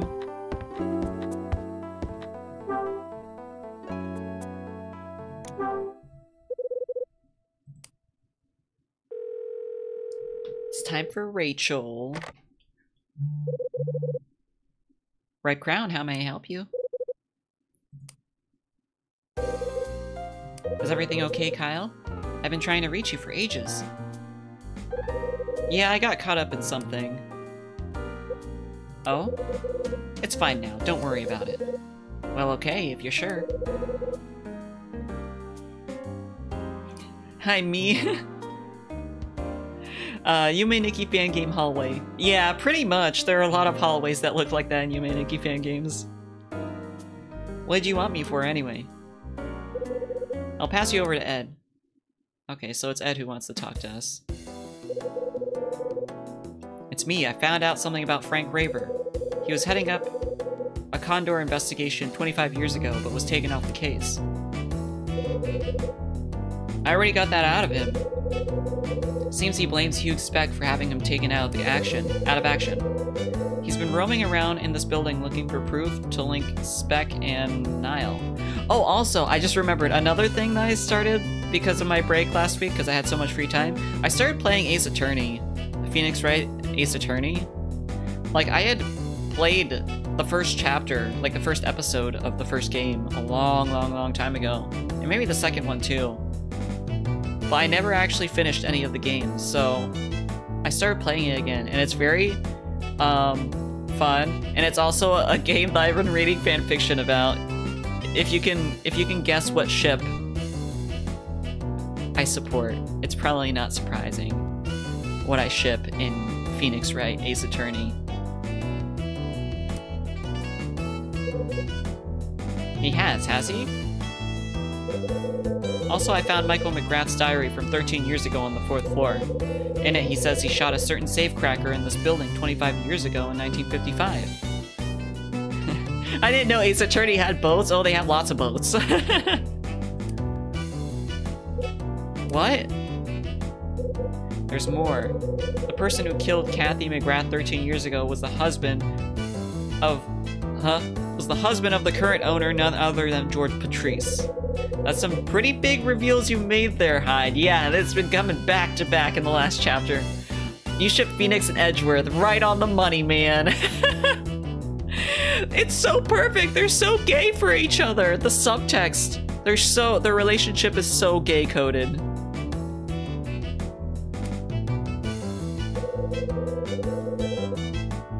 Certainly answers a few questions, but it seems I got a bit sloppy too. Just a little while ago, I was rendered unconscious and tied up. What the hell happened?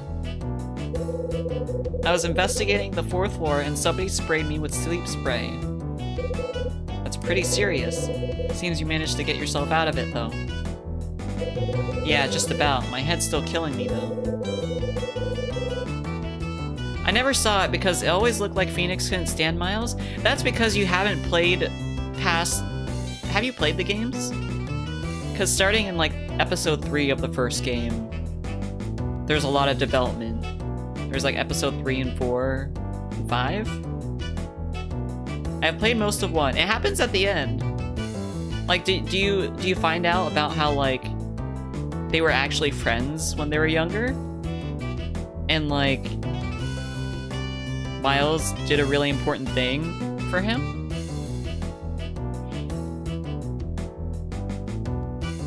Yeah, do you mean like Phoenix couldn't stand Miles, or Miles couldn't stand Phoenix?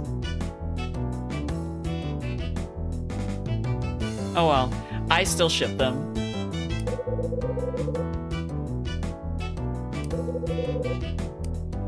He has an idea of who could have put us to sleep. Let's just say that person and I are gonna have a little talk. Oh, so are we gonna talk with the person we think put us to sleep? Watch your back, Hyde. Sure.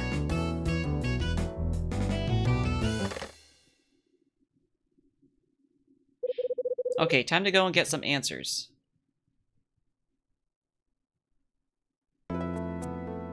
So the person who doesn't want us finding the stuff, I think it's Mags. I think it's Mags. It's irrelevant, ultimately. Your ship is valid regardless. Yeah, I ship a lot of things that don't make sense. And even if they do, it's really how the fans interpret the relationship and kind of what they make of it. I found like with fan fiction, fans can like really just make a whole story using the original work as like kind of like a base.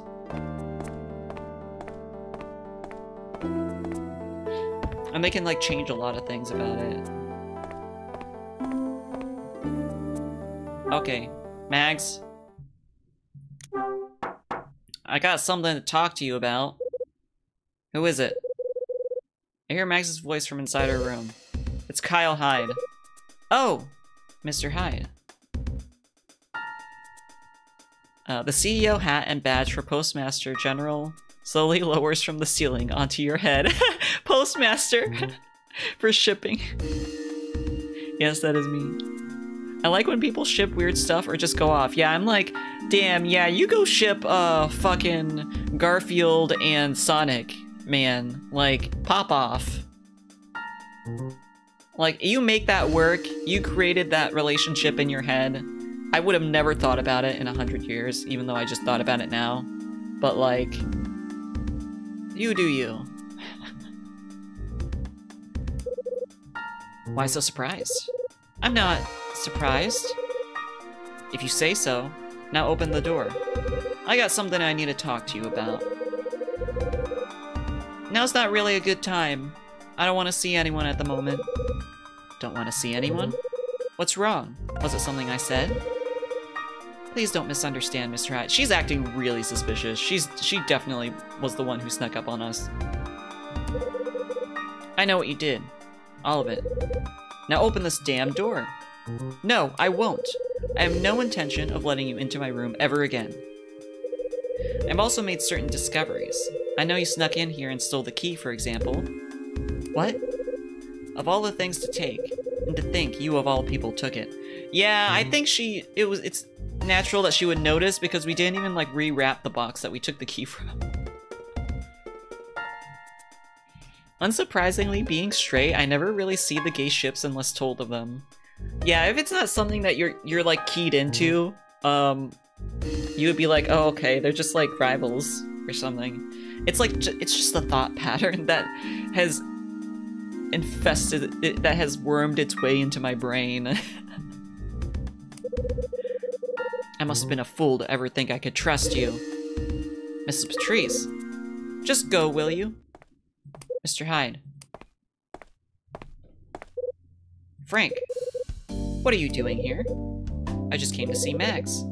So you spoke to her, yes? Not exactly. She wouldn't let me in. She told me she knew I'd been inside her room. Interesting. How so? She called me not long ago to talk about you. Did you spill the beans? I think she may be under the assumption you're in league with Niall. She may be basing these assumptions on the fact that you took the Condor key. She said that only a person who knew the significance of the key would take it. Oh, so she thinks we're with Niall, that's why she's so angry. Frank, why did Mags want to talk to you about me? Perhaps because she knows I used to be a detective. She clearly trusts me. That's not what I asked. No? Why was it me she wanted to talk about? I thought that I made that clear a moment ago. She believes that you're working for Niall as you stole the key. But it doesn't make sense. How'd she come to know that I took the thing in the first place? Are you absolutely sure you didn't drop me in it when you spoke to her? You know, just politely told her that I'd been snooping around in her room. Very politely. You watch your tongue. I told her nothing of the sort. What's the key's significance? How should I know? After all, you know far more about that damn key than I do. You've been spending more time up on the 4th floor than anyone. Didn't you find anything that looked like this key could be used up there? Not yet. I'm still only halfway through my investigation.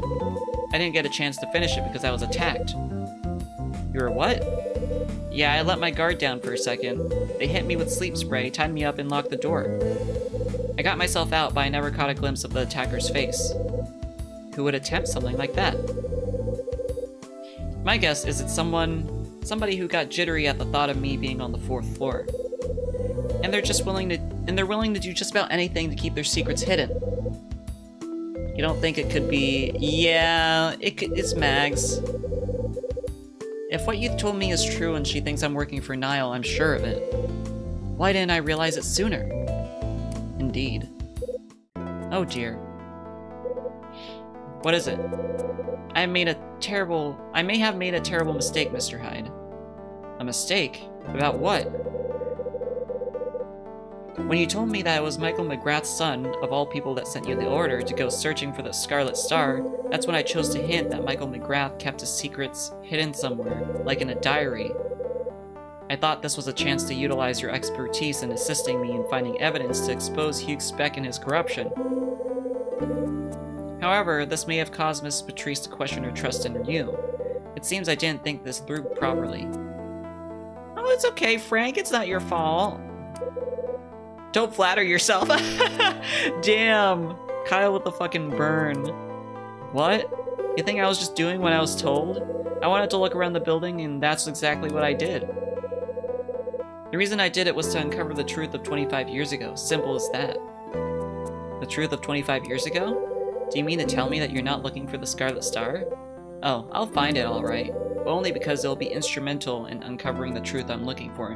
What truth are you looking for now? You already know that, like, Michael McGrath killed your dad. You already know, like, where and by who. I want to know about what went on in the manager's office about the safecracker's death. It's nothing? Bro, tell us. Yeah, well, your face is telling me a different story. If you got something to say, now would be the time to say it. I think I'll head back to my room for now. Bro. If you're keen on hearing more about 25 years ago, feel free to join me in my room. Finishes speaking and heads upstairs.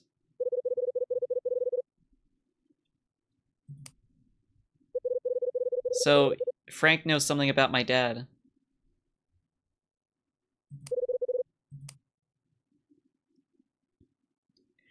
It's always something. Always something when someone in fiction says it's nothing. Yeah, it's always something. Like, his face too. He was like, huh? What'd you say? It's like, huh? Why are you making that face? Nothing. Nothing. Oh, nothing. Yeah, bitch. Sure. Sure, it's nothing.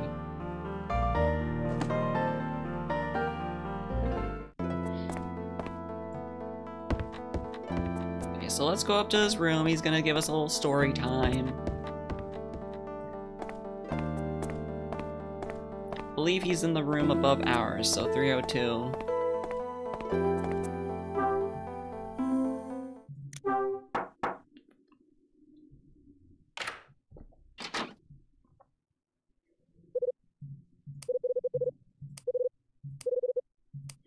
Oh, we get to see his room too?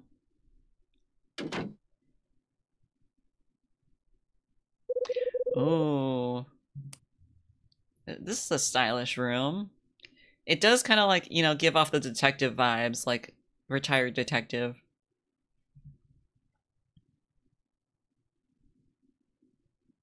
And we get to smell his old man smell in there. It probably does smell of old man.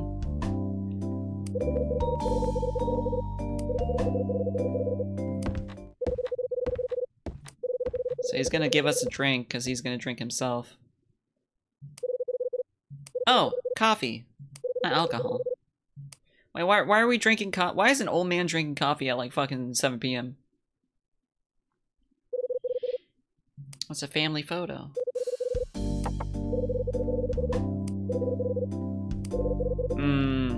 Coffee smells good.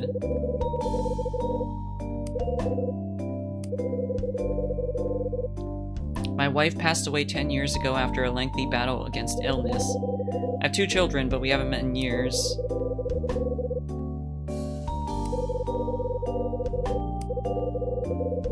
I've never spoken to them about it. They know nothing. Oh, so they don't know how he's trying to like restore his name.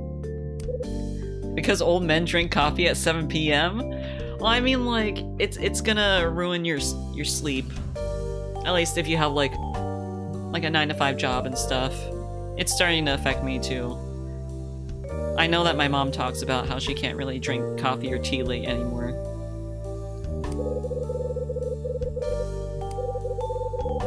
But then again, he's retired, so...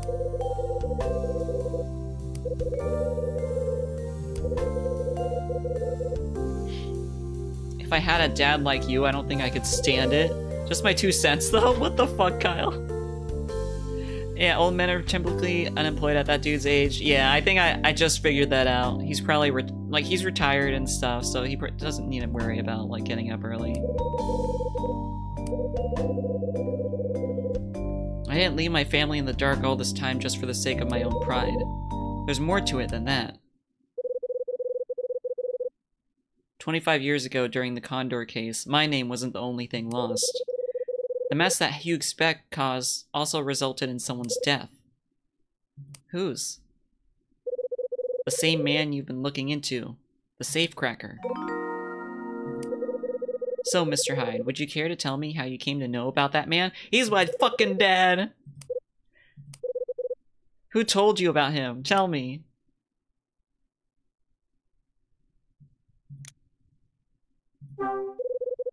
Michael McGrath's son. He told me about a man who crept into the manager's office, and I see. Oh, we're gonna interrogate Frank? My father drinks almost nothing but coffee? Oh, damn. He's living the life. He seems like the old man to get up at the crack of dawn, TBH. But also, it makes sense, because, like, I guess when you're older, you don't need as much sleep. I want you to tell me about the safecracker who was killed here 25 years ago. Tell me everything.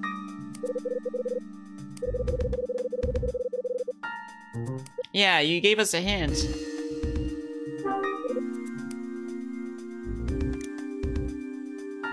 Did you help him get in? Did you buy information from him?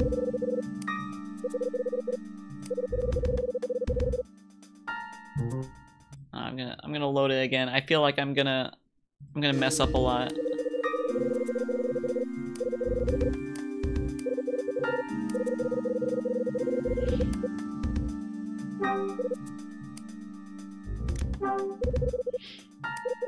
Did you help him get in? Yes, I did. So you and the safecracker knew each other beforehand? No, we didn't. Gregory was there thanks to the information he got from a contact I often used. That's the name his associates used for him, at least. Oh, okay, so he used, like, a fake name. Our dad used a fake name called Gregory. My dad is in his mid-70s and falls asleep a bunch, actually. Very nap-prone. I feel that. I'm already an old man. Taking all these naps. I seriously doubt it was his real name, just something he used while working. Gregory was a safecracker who'd never been arrested and was well known in the field. He was also knowledgeable on Condor. I figured I could use a person like that to assist me in my plans. We had an agreement, and I'm the one who got him into the hotel. However, I intended to catch Condor by fair means or foul. That was my plan. But Hugh Speck put an end to all that. How did Hugh Speck put an end to your plan 25 years ago? What did he do? Well, he Okay, he did something beyond words. What did he do?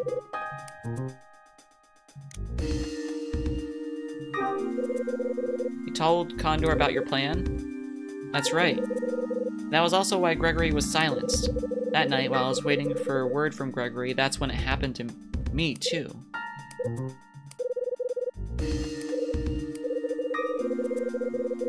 I needed you to tell me exactly what you were planning to do 25 years ago. All of it. What do you mean? I thought I made myself clear from the start. What I need to know is precisely what happened with the safecracker 25 years ago. You know the truth behind the death that occurred that night, and you're gonna tell me. I'll tell you what you need to know. Well, on one condition. If you really want to hear the whole truth, you'll have to make me talk. Yeah, what's that supposed to mean? It's time you demonstrated to me exactly how much you want to hear the truth. If you expect to get anything out of me, you're going to have to work for it. If you choose your questions well, I'll talk. I'll tell you everything you want to know. But if you aren't able to ask the right questions, our little chat stops here. Also, basically, he's just saying, okay, you gotta choose the right answers like you do with all the other fucking interrogations. Except now we're gonna make it meta. You gotta ask these questions and you gotta choose the right answers. So what kind of agreement did you have with Gregory?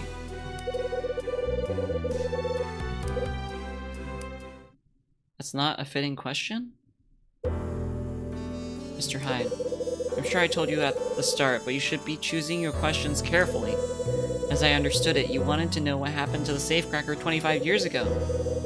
If you're intent on asking about other matters instead, then I suggest you leave right away.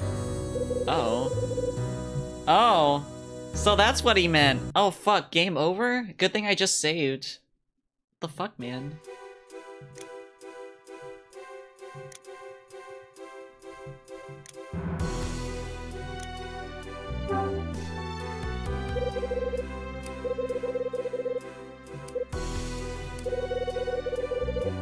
Okay, what was your plan from 25 years ago to catch Condor? I decided there was only one way to bring Condor to justice, and that was to catch them in the act. Skilled as the Condor group was in conducting systematic jewelry thefts, they were also adept in turning their acquisitions into near untraceable cash. But I found out from a staff member that Hotel Cape West was being used to sell the stolen wares on, and that the jewels were being kept in a safe in the manager's office. If I could positively identify that the jewels being stored inside there were what Condor stole, I would have all the proof I needed to drive the final nail into the Condor's coffin. Oh! So basically, I think I get this now. So our dad wasn't part of Condor. He wasn't part of the crime syndicate, but he was a safecracker. And Frank, being a detective, was trying to out Condor, figure out that, like, Condor was connected to these thefts. And so he hired our dad to infiltrate this hotel, which was, he guessed, was a Condor base. Like, the hotel manager was connected to Condor. And they had, like, a safe with all their stolen jewels. So he wanted to basically say, okay, we got into the safe, this jewel was connected to this, you know, theft. That means, you know, that Condor is connected to this, and that we can, like, arrest them and stuff. I think that's what is going on here. It's kind of hard to like, follow. So that's why you enlisted Gregory's help to crack the safe. You wanted him to make his way into the manager's office and remove the jewels, right? Precisely. The plan was to have him break into the safe, extract the contents, and send me a signal. Then the police would arrive at the office and confiscate what he extracted. Well, that was what we planned, at least. We planned to use the window as the signal. He was to enter the manager's office, open the safe, and extract the contents. Once he got the jewels, he was to go to the window and use his flashlight. This would let me know that things had gone according to plan. The police that had been standing by could then raid the premises. The problem was that something went wrong with the signal we'd agreed on. Gregory just disappeared, so he never went into the building. Okay, so I'm gonna save again. What went wrong? You're telling me he never returned the signal you were waiting for, right? No, I believe he sent it, but... there are things I cannot discuss beyond this point. And why the hell not? Because they concern the promise that connects me and Gregory. Indeed, if that promise had been kept as planned, he would never have needed to die. I regret that what happened to him. I doubt I'll ever outlive that regret. I think I've said enough. I couldn't possibly discuss this any further with you. There's only one person I can imagine telling this whole story to, and that person is a relative of Gregory. I am a relative of Gregory! I am a relative of Gregory! He's my daddy! He's my daddy! Okay, what if we show him, like, the card that we got from him? Do we have that?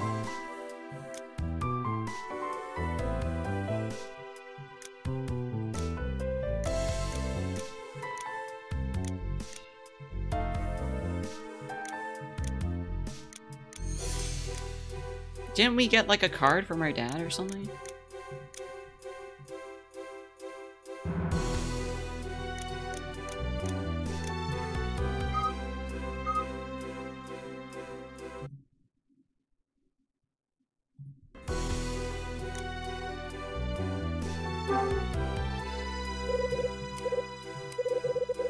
Okay, so that's not the right question. So basically we have to continue this line of questioning.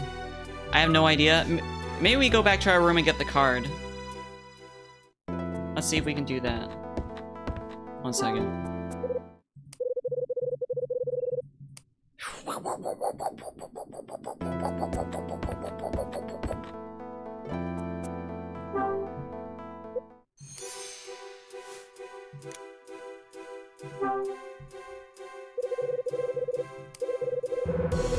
Okay, what kind of agreement did you have? He was intending to leave the world of crime behind him and start afresh, but he wasn't able to break his ties with his old acquaintances. So I made him a promise. If he lent his talents to assisting me with my investigation, I would make certain incidents from his past go away. And the police force would ensure that all ties he had to his past were severed. And did he bite and agree to your proposal? Not at first. He seemed to be somewhat against the idea. In order to gain his trust, I needed to take a different approach. As an act of good faith, I gave him something he'd find difficult to refuse. I handed him the keys to a new car. It would serve as a kind of advance payment. Damn, you gave him a car? That's the sort of thing we did back then for people who assisted us. Yeah, we can't show him the neat baseball Kyle played with his dad.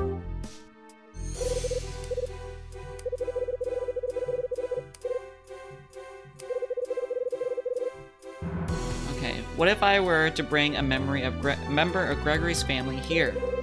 Would you be willing to tell him everything? Naturally. But how on earth would you... You leave that to me. Don't go anywhere. I'll be back as soon as I can. Okay, so... What are we gonna do?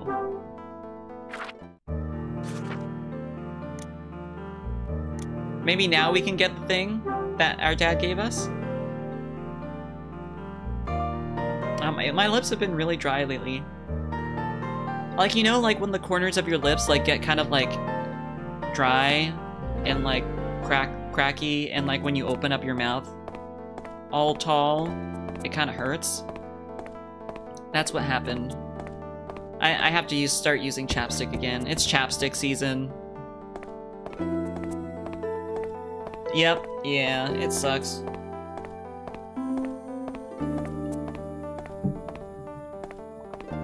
Going right past the room. Yeah.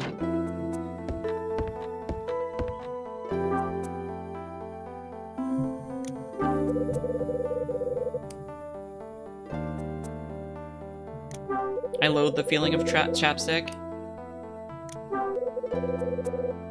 Oh, it's the car key! So that's what we need to show him. So it was Frank who gave this key to Dad.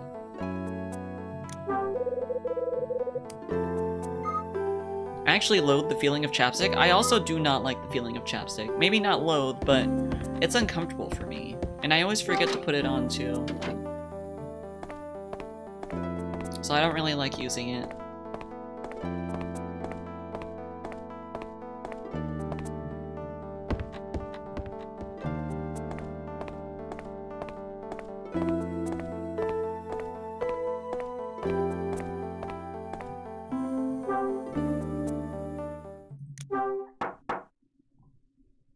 We're coming in. We got a car key.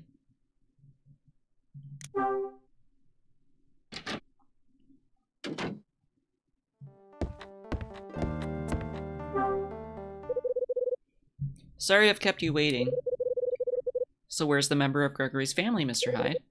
Right here. Me. What? I've got something you need to see. Here.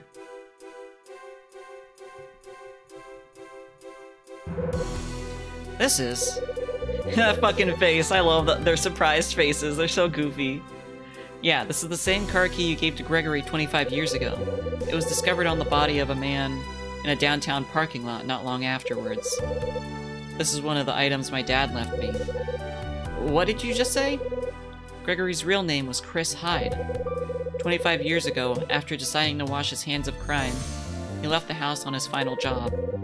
3 days later, he still hadn't returned home to his family. The police were investigating the murder at one point, but they quickly broke it off. Yeah, old man's startled face for real. The case remains unsolved to this day. Frank, I'm Chris's son, and that's why I have the right to hear what you've got to say. You're gonna tell me all about the promise you made to my father, and exactly what happened at the end.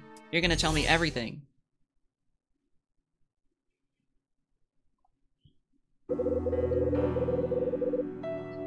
To get the proof we needed to expose Condor, I made Gregory a promise 25 years ago.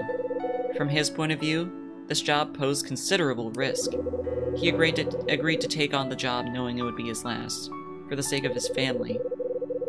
When we made our promise, he looked me directly in the eyes and said, "Can I really trust you?" I didn't answer, but just nodded. I never intended that nod to be a lie, but... What happened?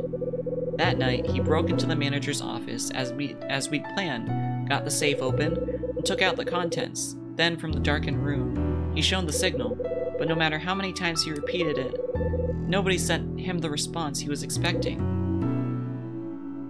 Why not? Why didn't you send in the cavalry like planned? Because I wasn't there. What? That night, while I was at the designated spot, Speck handed me a single note. The message was clear. It said that my wife's condition had worsened, and that I should go to the hospital at once. Naturally, I went, leaving Speck to preside over the scene. Oh, so did Speck lie to him? Or, like, try to get him out of the way? Since Speck is connected to Condor, he basically, like, sabotaged the plan and got our dad killed. So to summarize, I fled to see my wife while Gregory was still inside doing the job. Gregory must have thought I was dutifully waiting in position outside the hotel. After he'd signaled me, he simply had to wait for the reinforcements to arrive. But I'd already departed to be by my beloved's side. Speck's plan had been a complete success. Speck's plan? Yes, it was his intention to lure me away from the scene that night. No sooner had I reached the hospital than it became clear, and I hurried back. Speck maintained that he'd been given the note, but not known what the contents were. And he also said that he had seen nothing like a signal from the manager's office. So he spun a web of lies that had you convinced? He did. He was a member of the Force, and I had no reason to disbelieve him. It was only later that I learned the truth behind the night's events. Please, Mr. Hyde, are you able to forgive me? If only I'd known that Speck was working with Condor all those years ago, I would never have left him in charge of the scene, and maybe your father would still be alive today. And that's everything, is it? It is. That's the truth behind the death of the safecracker 25 years ago. Don't you have anything to say? Now that you ask, I'm not sure I do. Funny as it may sound, I don't blame you for what happened. In fact, All I can think about right now is how he must have felt during those final moments. Of course. Tell me one thing, Mr. Hyde. When did you find out that your father died in these very apartments? I only found out a little while ago, more like a fucking week ago. It was written in Michael's diary. What? You mean to say you found his diary? Yeah, I found it, alright. You're not gonna like the fact that there's nothing related to Hugh Speck in there, though. Oh, I see. While we're on the subject, you said that you had a discussion with Michael's son. Just to put my mind at ease, could you please let me know? Sorry to disappoint you, but he didn't tell me anything that you'd find useful. I see. Nevertheless, I'd very much like the opportunity to talk to him myself. That's gonna be tough. He left not long after I spoke to him. He left? Are you telling me he lived here in this building? Yeah, what a coincidence, right? All these people here related to the case in this building. He was in room 306. That man. I had no idea. Don't take it so hard. I'll find you the proof you need to nail Speck. To nail Speck. Now, should we ship Frank and Hugh Speck? Just for that one line? Mr. Hyde. In fact, I intend to expose everything these apartments have been hiding. And once I'm done, the only mystery left will be where I'll get my coffee from now on. All you need to do is keep your nose out and wait for me to get it done. Why, you arrogant little... Just trying to keep you out of the line of fire. Leave the dangerous stuff to me. Well, I suppose you've proven yourself useful. I'll back down. For now. But please, take this with you. Something smells good in my house. They're cooking. Someone's cooking. It's the other half of the Torin postcard I got from Will.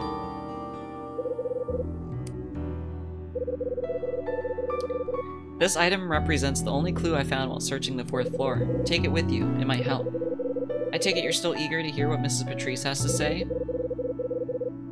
Damn right I am. There are plenty of things I have to ask that lady. But she won't be too excited to talk to me, will she? Then leave that part to me. I'll make sure she understands you're not in league with Niall. If it all goes according to plan, there's every chance she'll emerge from her room. Okay, I'll leave that to you. Thank you, Frank. Just one last thing, Frank. What is it? What kind of man was my dad? Barely need a name, address, or even contents, and you're still gung-ho to ship it? It's just how my brain works. We had a drink together once. I remember thinking to myself at that time that he was a lot tougher than he looked. He never had much to say, but what he did say, he said with the utmost poignancy. He told me about his kid wanting to be a baseball star when he grew up. In fact, when he was telling me this, he came across a run-of-the-mill kind of guy. He came across as a run-of-the-mill kind of guy. I see. Okay, I need to make a move. I'm wasting time. Bye-bye, Frank. I appreciate that part of you, and likewise that you don't mind my teasing about it. Oh yeah, shipping is really silly in nature. I like having fun with it. So teasing's all part of it. Even though I know the truth behind what happened to Dad, that's not everything. The postcard that Michael left behind, the Condor key, the disappearance of the Scarlet Star, and proof of Hugh Speck's wrongdoing. There are obviously still secrets that people could get hurt over. Just how much does Max know about them, though? It's 9 p.m. Try to make my teasing actually funny? Yeah, I appreciate that. Okay, so I think the last thing to do is just talk to Max, right? That's pretty much all we need to do. Unless the game manages to, like, drag it out longer and we're here for another fucking hour. I want to get this done, like, around 9. Just so I can have, like, some time tonight to, like, unwind. But let's see.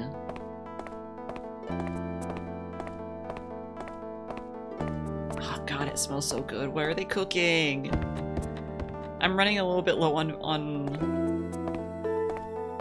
food that won't make me feel like shit. Because I have canned food, but the sodium and also, like, the lack of like various nutrients. Like a lot of my canned food has a lot of carbs, and it makes me like have low blood sugar after. Maybe food break? Oh no, I'm fine. I'm good. It just smells good. I need to talk, Mrs. Patrice. I'm on the phone with Mr. Raver at the moment. What do you need to talk to me about? About Michael McGrath and the diary he left behind. I see. Very well. Okay, it looks like Frank got to her. Please come in. Okay, so he convinced her of everything.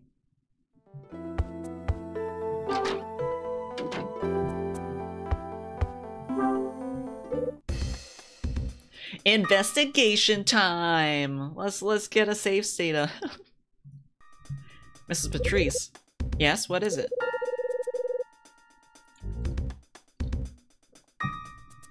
I never thought you could do something so underhanded. I could say the same of you, Mr. Hyde. We're both asking why. Why'd you do it? Why'd you do such a thing? I thought you'd have realized by now I'm not working for Niall. Then explain to me why you were poking around the 4th floor and why you took my key. How'd you even know I'd taken it? Because I cannot think of anyone else who would have done so, that's why. Because you're a little fucking nosy mouse. You have to admit, you've been asking me very probing questions as of late.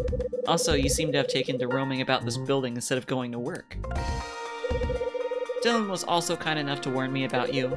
He told me I should be extra vigilant when you're around. Oh, he did? Did he? How nice of him. Do you find that amusing? I never thought you'd be so dumb as to trust anything that comes out of his mouth. Guess you didn't know, huh? Dylan's been watching you on behalf of his employer, Niall. Excuse me? Yeah, fucking Dylan. And not just you either. He was also watching another tenant whose relatives worked for Condor. A relative of people working for Condor? I had no idea there was someone like that living here. Who is it?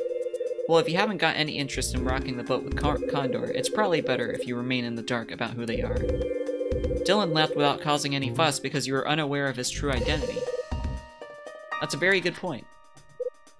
But there's still something I don't understand. Yeah, what might that be? You, Mr. Hyde. I still have no idea about you. Exactly how do you figure in all this? Me? Well, 25 years ago, a safecracker was killed here in the manager's office. He was my father. I beg your pardon? Like I told you before, my dad was killed when I was 9 years old. 25 years ago, he had to go out on one last job before going straight. 3 days later, his body was picked up in a downtown parking lot, and the case remains unsolved. He got caught up in a police investigation to uncover Condor's secret fencing operation at Hotel Cape West. It was there that he was killed. I only found all this out after you gave everyone the eviction notice. She's gonna be like, how do you fucking know all this? I got my information from a person connected to Condor who lives in this building. They told me that my dad came in here to steal a Scarlet Star, but he was killed and the gem simply disappeared.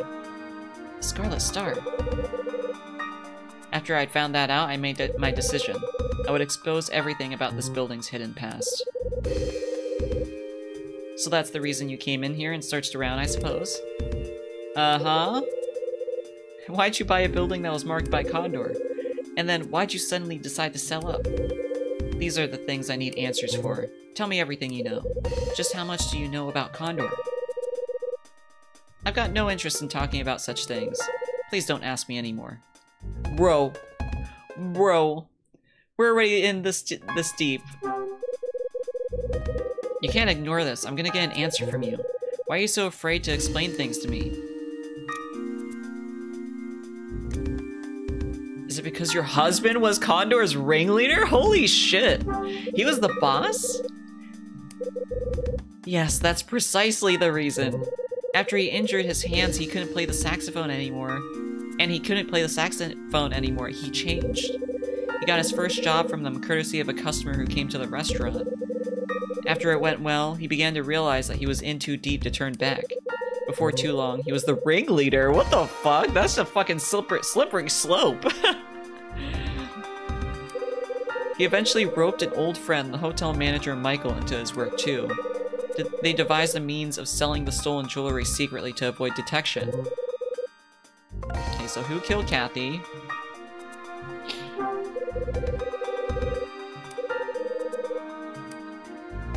The person who murdered Kathy was your husband. I'm afraid that's right. It was George who killed her. I like how she like doesn't talk, and then as soon as we like give an answer, she's like, yeah, that's right.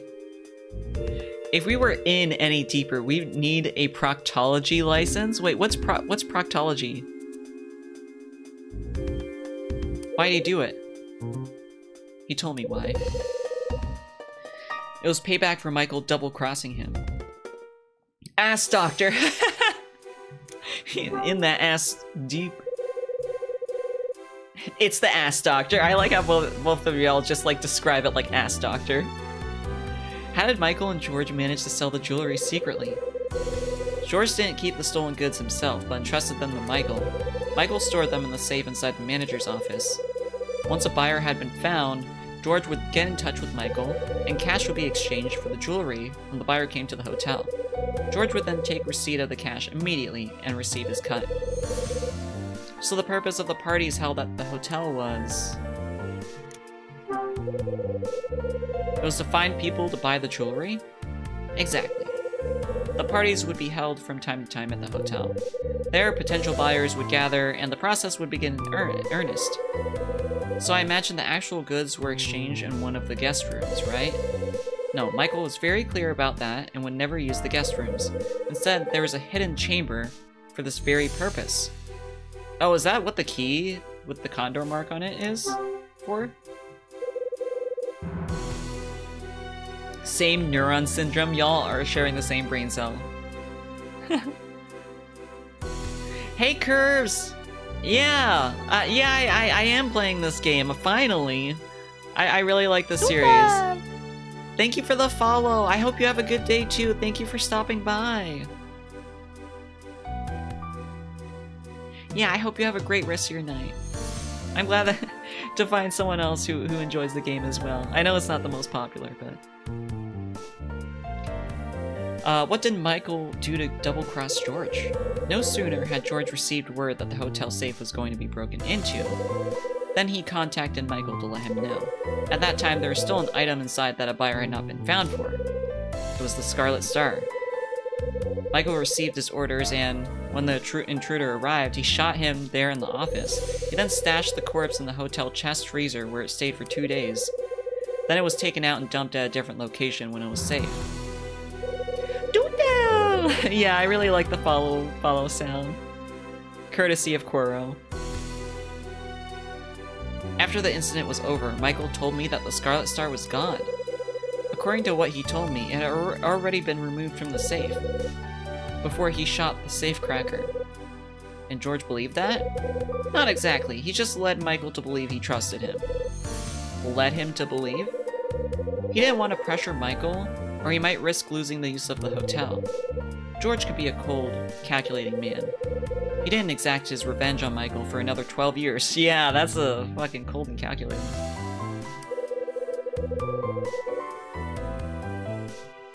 I was about to start my own stream of it when I saw 8 viewers on the category description, so wanted to check in. Your aesthetic rocks, but I'm gonna head out to avoid spoilers. You seem really nice though. That's fair. That's fair.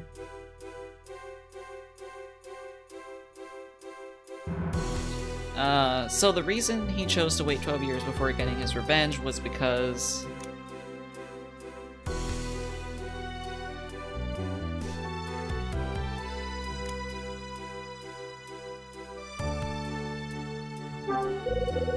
Thank you for the head pat! Michael had sold the Scarlet Star on? Oh, you did? We fucked up there. We fucked up there. Thank you for the head pat!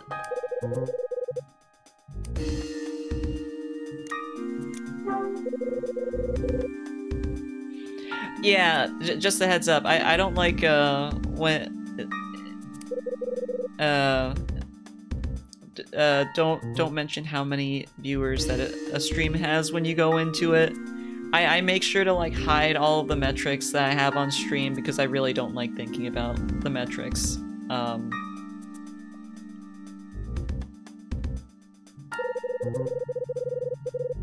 Yeah, we gotta keep going through this.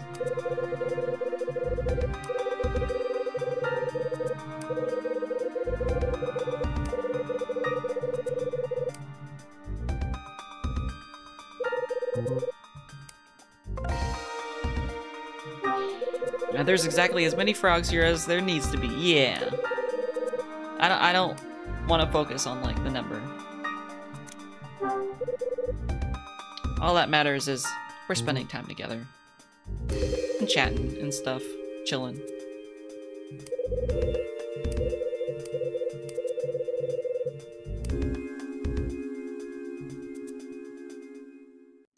Okay, so we got these. Let's save again so that we don't have to start all the way back there. All that matters is Kyle was canonically tied up earlier, and that can be the basis for a lot of fan fiction. And it was hot. It was hot. And shipping and being nosy sons of bitches in detective games, yeah. It's like, in detective games, you always want to push it. You always want to be nosy.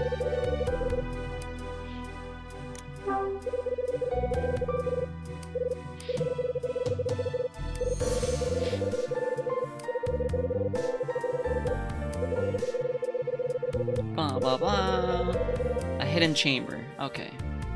So we're about where we were just then. Save it again. I'm so glad that we're playing this on a device that supports save states. Otherwise it would take so long. I think this is like a new face for her too. You haven't really seen this expression on her.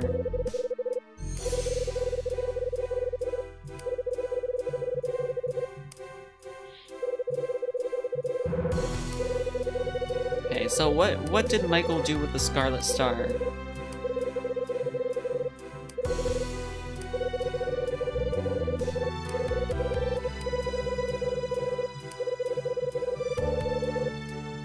The reason he chose to wait 10 years... Michael wanted out of the stolen goods trade? Okay, so Michael wanted to get out after 12 years, but... that George was not happy about that. Michael made the decision to close down the hotel 13 years ago. It was his attempt to sever the bond between himself and Condor. However, George wasn't willing to just sit back and accept this. Also... Ooh, there was another reason? Save. Where's the hidden chamber that was used to sell the stolen goods? That's something I'm totally unable to help you with. Even when the building was undergoing renovation, no such room was found. I see. Listen carefully, Mr. Hyde. The key that you took from here? I'm sure it's for that very room. What? Do we have to go visit that room now? That key was among the things George bequeathed to me after his death. Even though I had it all these years, I still don't know where it's to be used. I assume that your main focus now is to discover where the hidden chamber lies, correct? Absolutely! I can't have just disappeared from the building. I wonder if you're right. The reason 10 years was waited, he got stuck in a bathroom stall and became a feral citizen, subsisting on toilet paper and hand soap to survive, also toilet bowl water.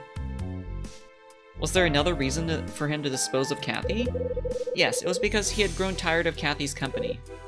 Meaning? George and Kathy had been intimate. An act which had betrayed both of us. Oh my god! Not only was her husband a fucking ringleader of a fucking crime syndicate, he also cheated on her with the fucking hotel manager's wife. God damn.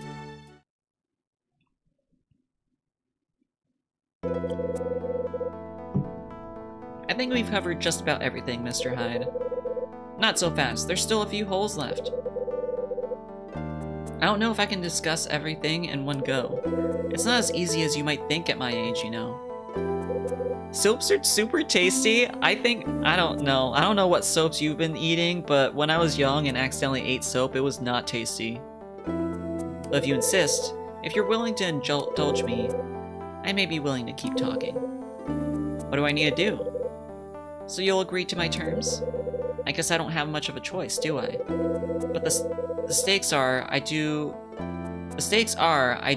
what you ask, and you tell me every last thing I want to know. Naturally. Okay, now tell me what I need to do. Well, even though I own this building, there's still something I have yet to find. I want you to find it for me. Care to be a bit more specific? Come on, Mr. Hyde, I'm sure you know what I'm referring to. The hidden room. Take this. What is this? This photo. It's a photo of Hotel Cape West from when it first opened. It's a joke? Oh. The US adds bittering agent to all soaps to make them foul tasting. I have a passion fruit dish liquid, finest beverage I've had in a long time. That reminds me of fucking Heathers and how like the first girl was killed by like putting detergent. What wasn't it like detergent? It wasn't dish soap or anything, but it was like dishwasher liquid.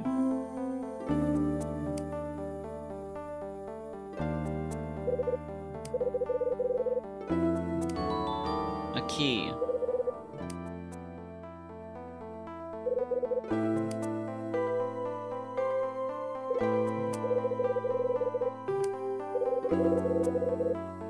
It's some sort of sketch of the 4th floor.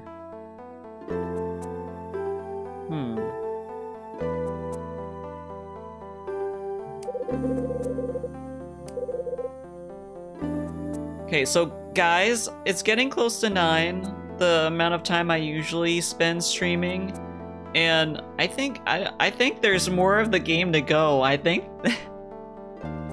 don't think we're gonna be able to finish this within like 30 minutes, which would bring us to like 9:30. So like, I think I might end it after this conversation with Mags.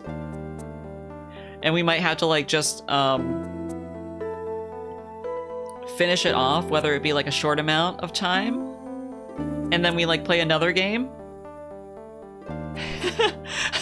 Opalite, don't be sad, I'm sorry. It's just, I get it. I want it to be I want to be finished with this, but it just keeps going. More Kyle. At least it's gotten more interesting now. Like, we're actually at the end game. But goddamn, like, we gotta go on this fetch quest. We gotta look at this map. I think each of these circles is like supposed to be somewhere we're supposed to go. And then we're supposed to find this room, and then we're gonna have a conversation with Mags. And then it's gonna be like the post story, like the epilogue? Yeah, that's what it's called. There's something written on the corner of the sketch. The far side of the moon. What's that supposed to mean?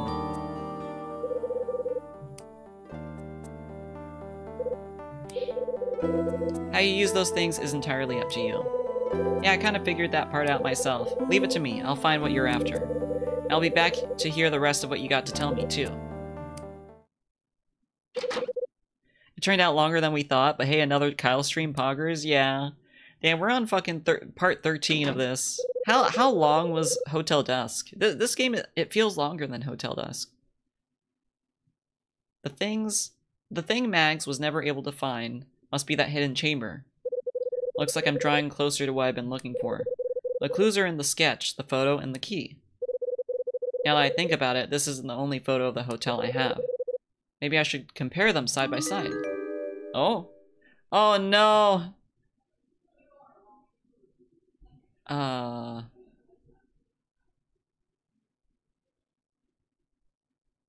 Is there a difference? Here. There's like an extra room there.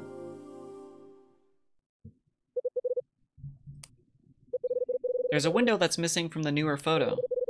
I'm positive the hidden chamber is between the elevator and the room 405. But how the hell am I gonna get to it? There have to be more clues up on the 4th floor. Do we have to go up on the 4th floor again in the dark? Okay, let me go up to the 4th floor so I can remember what we're doing next time. So I don't come back to the game and be like, what the fuck is happening? We probably could have finished this if we didn't spend an hour talking, but you know, I don't regret it. I don't regret it. It was really fun talking to y'all. Okay, let's save here. We're gonna do another stream, y'all. I know I said here, I was like, let's finish this. Remember when, let me look at the file names for when we were playing 999, if y'all remember 999. There were multiple streams where I was like, okay, let's fucking finish this, and then we were like, there's more? This guy won't let me into his meat. The prude?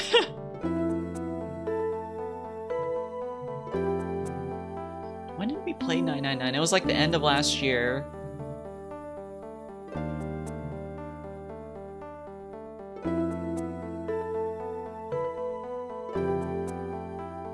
Was a banger. Yeah, I remember, so 999 we were like, okay, we're gonna get the safe ending. And then after that we're like, okay, we're gonna get the true ending. But then we were like, oh no, the true ending's too long, and then we did another stream for the true ending. And then the rest of the series, however, yeah, it was not the best. It was a wild ride, at least. Let me see. So, I'm gonna end it here for tonight, y'all. Thank y'all for spending time with me. I really appreciate it. Let's see who we can raid. Okay, so it looks like there's a few people we can raid.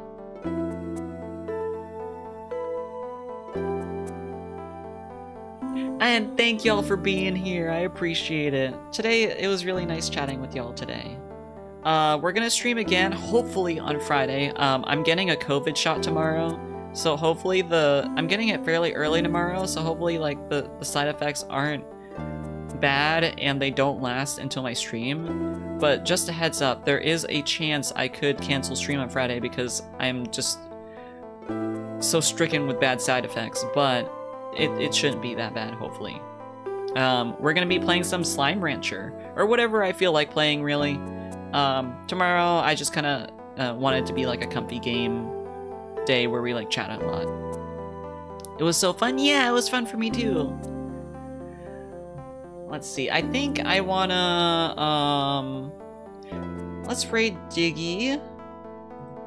Just because he's been... I wanted to raid Nebel, but he's been streaming for like over 3 hours, so I feel like he might end soon. So let's raid Diggy. He's playing some more Xenoblade Chronicles 3 like he was playing last time. He's a good bean. Alright, and for the raid... Let's see... If you have my... Okay, good, it showed up. If you have my emotes, feel free to use this raid message when we go over there. If you don't have my emotes, feel free to use that message. Thank y'all again for being here, spending some time with me. This was a great welcome back to stream. Honestly, I was like, oh, it's been like 2 weeks since I streamed. I'm kind of nervous, but you know, y'all really helped me help me have fun.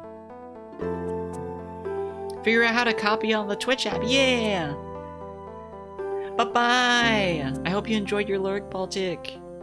Alright, I'll see y'all on Friday, hopefully.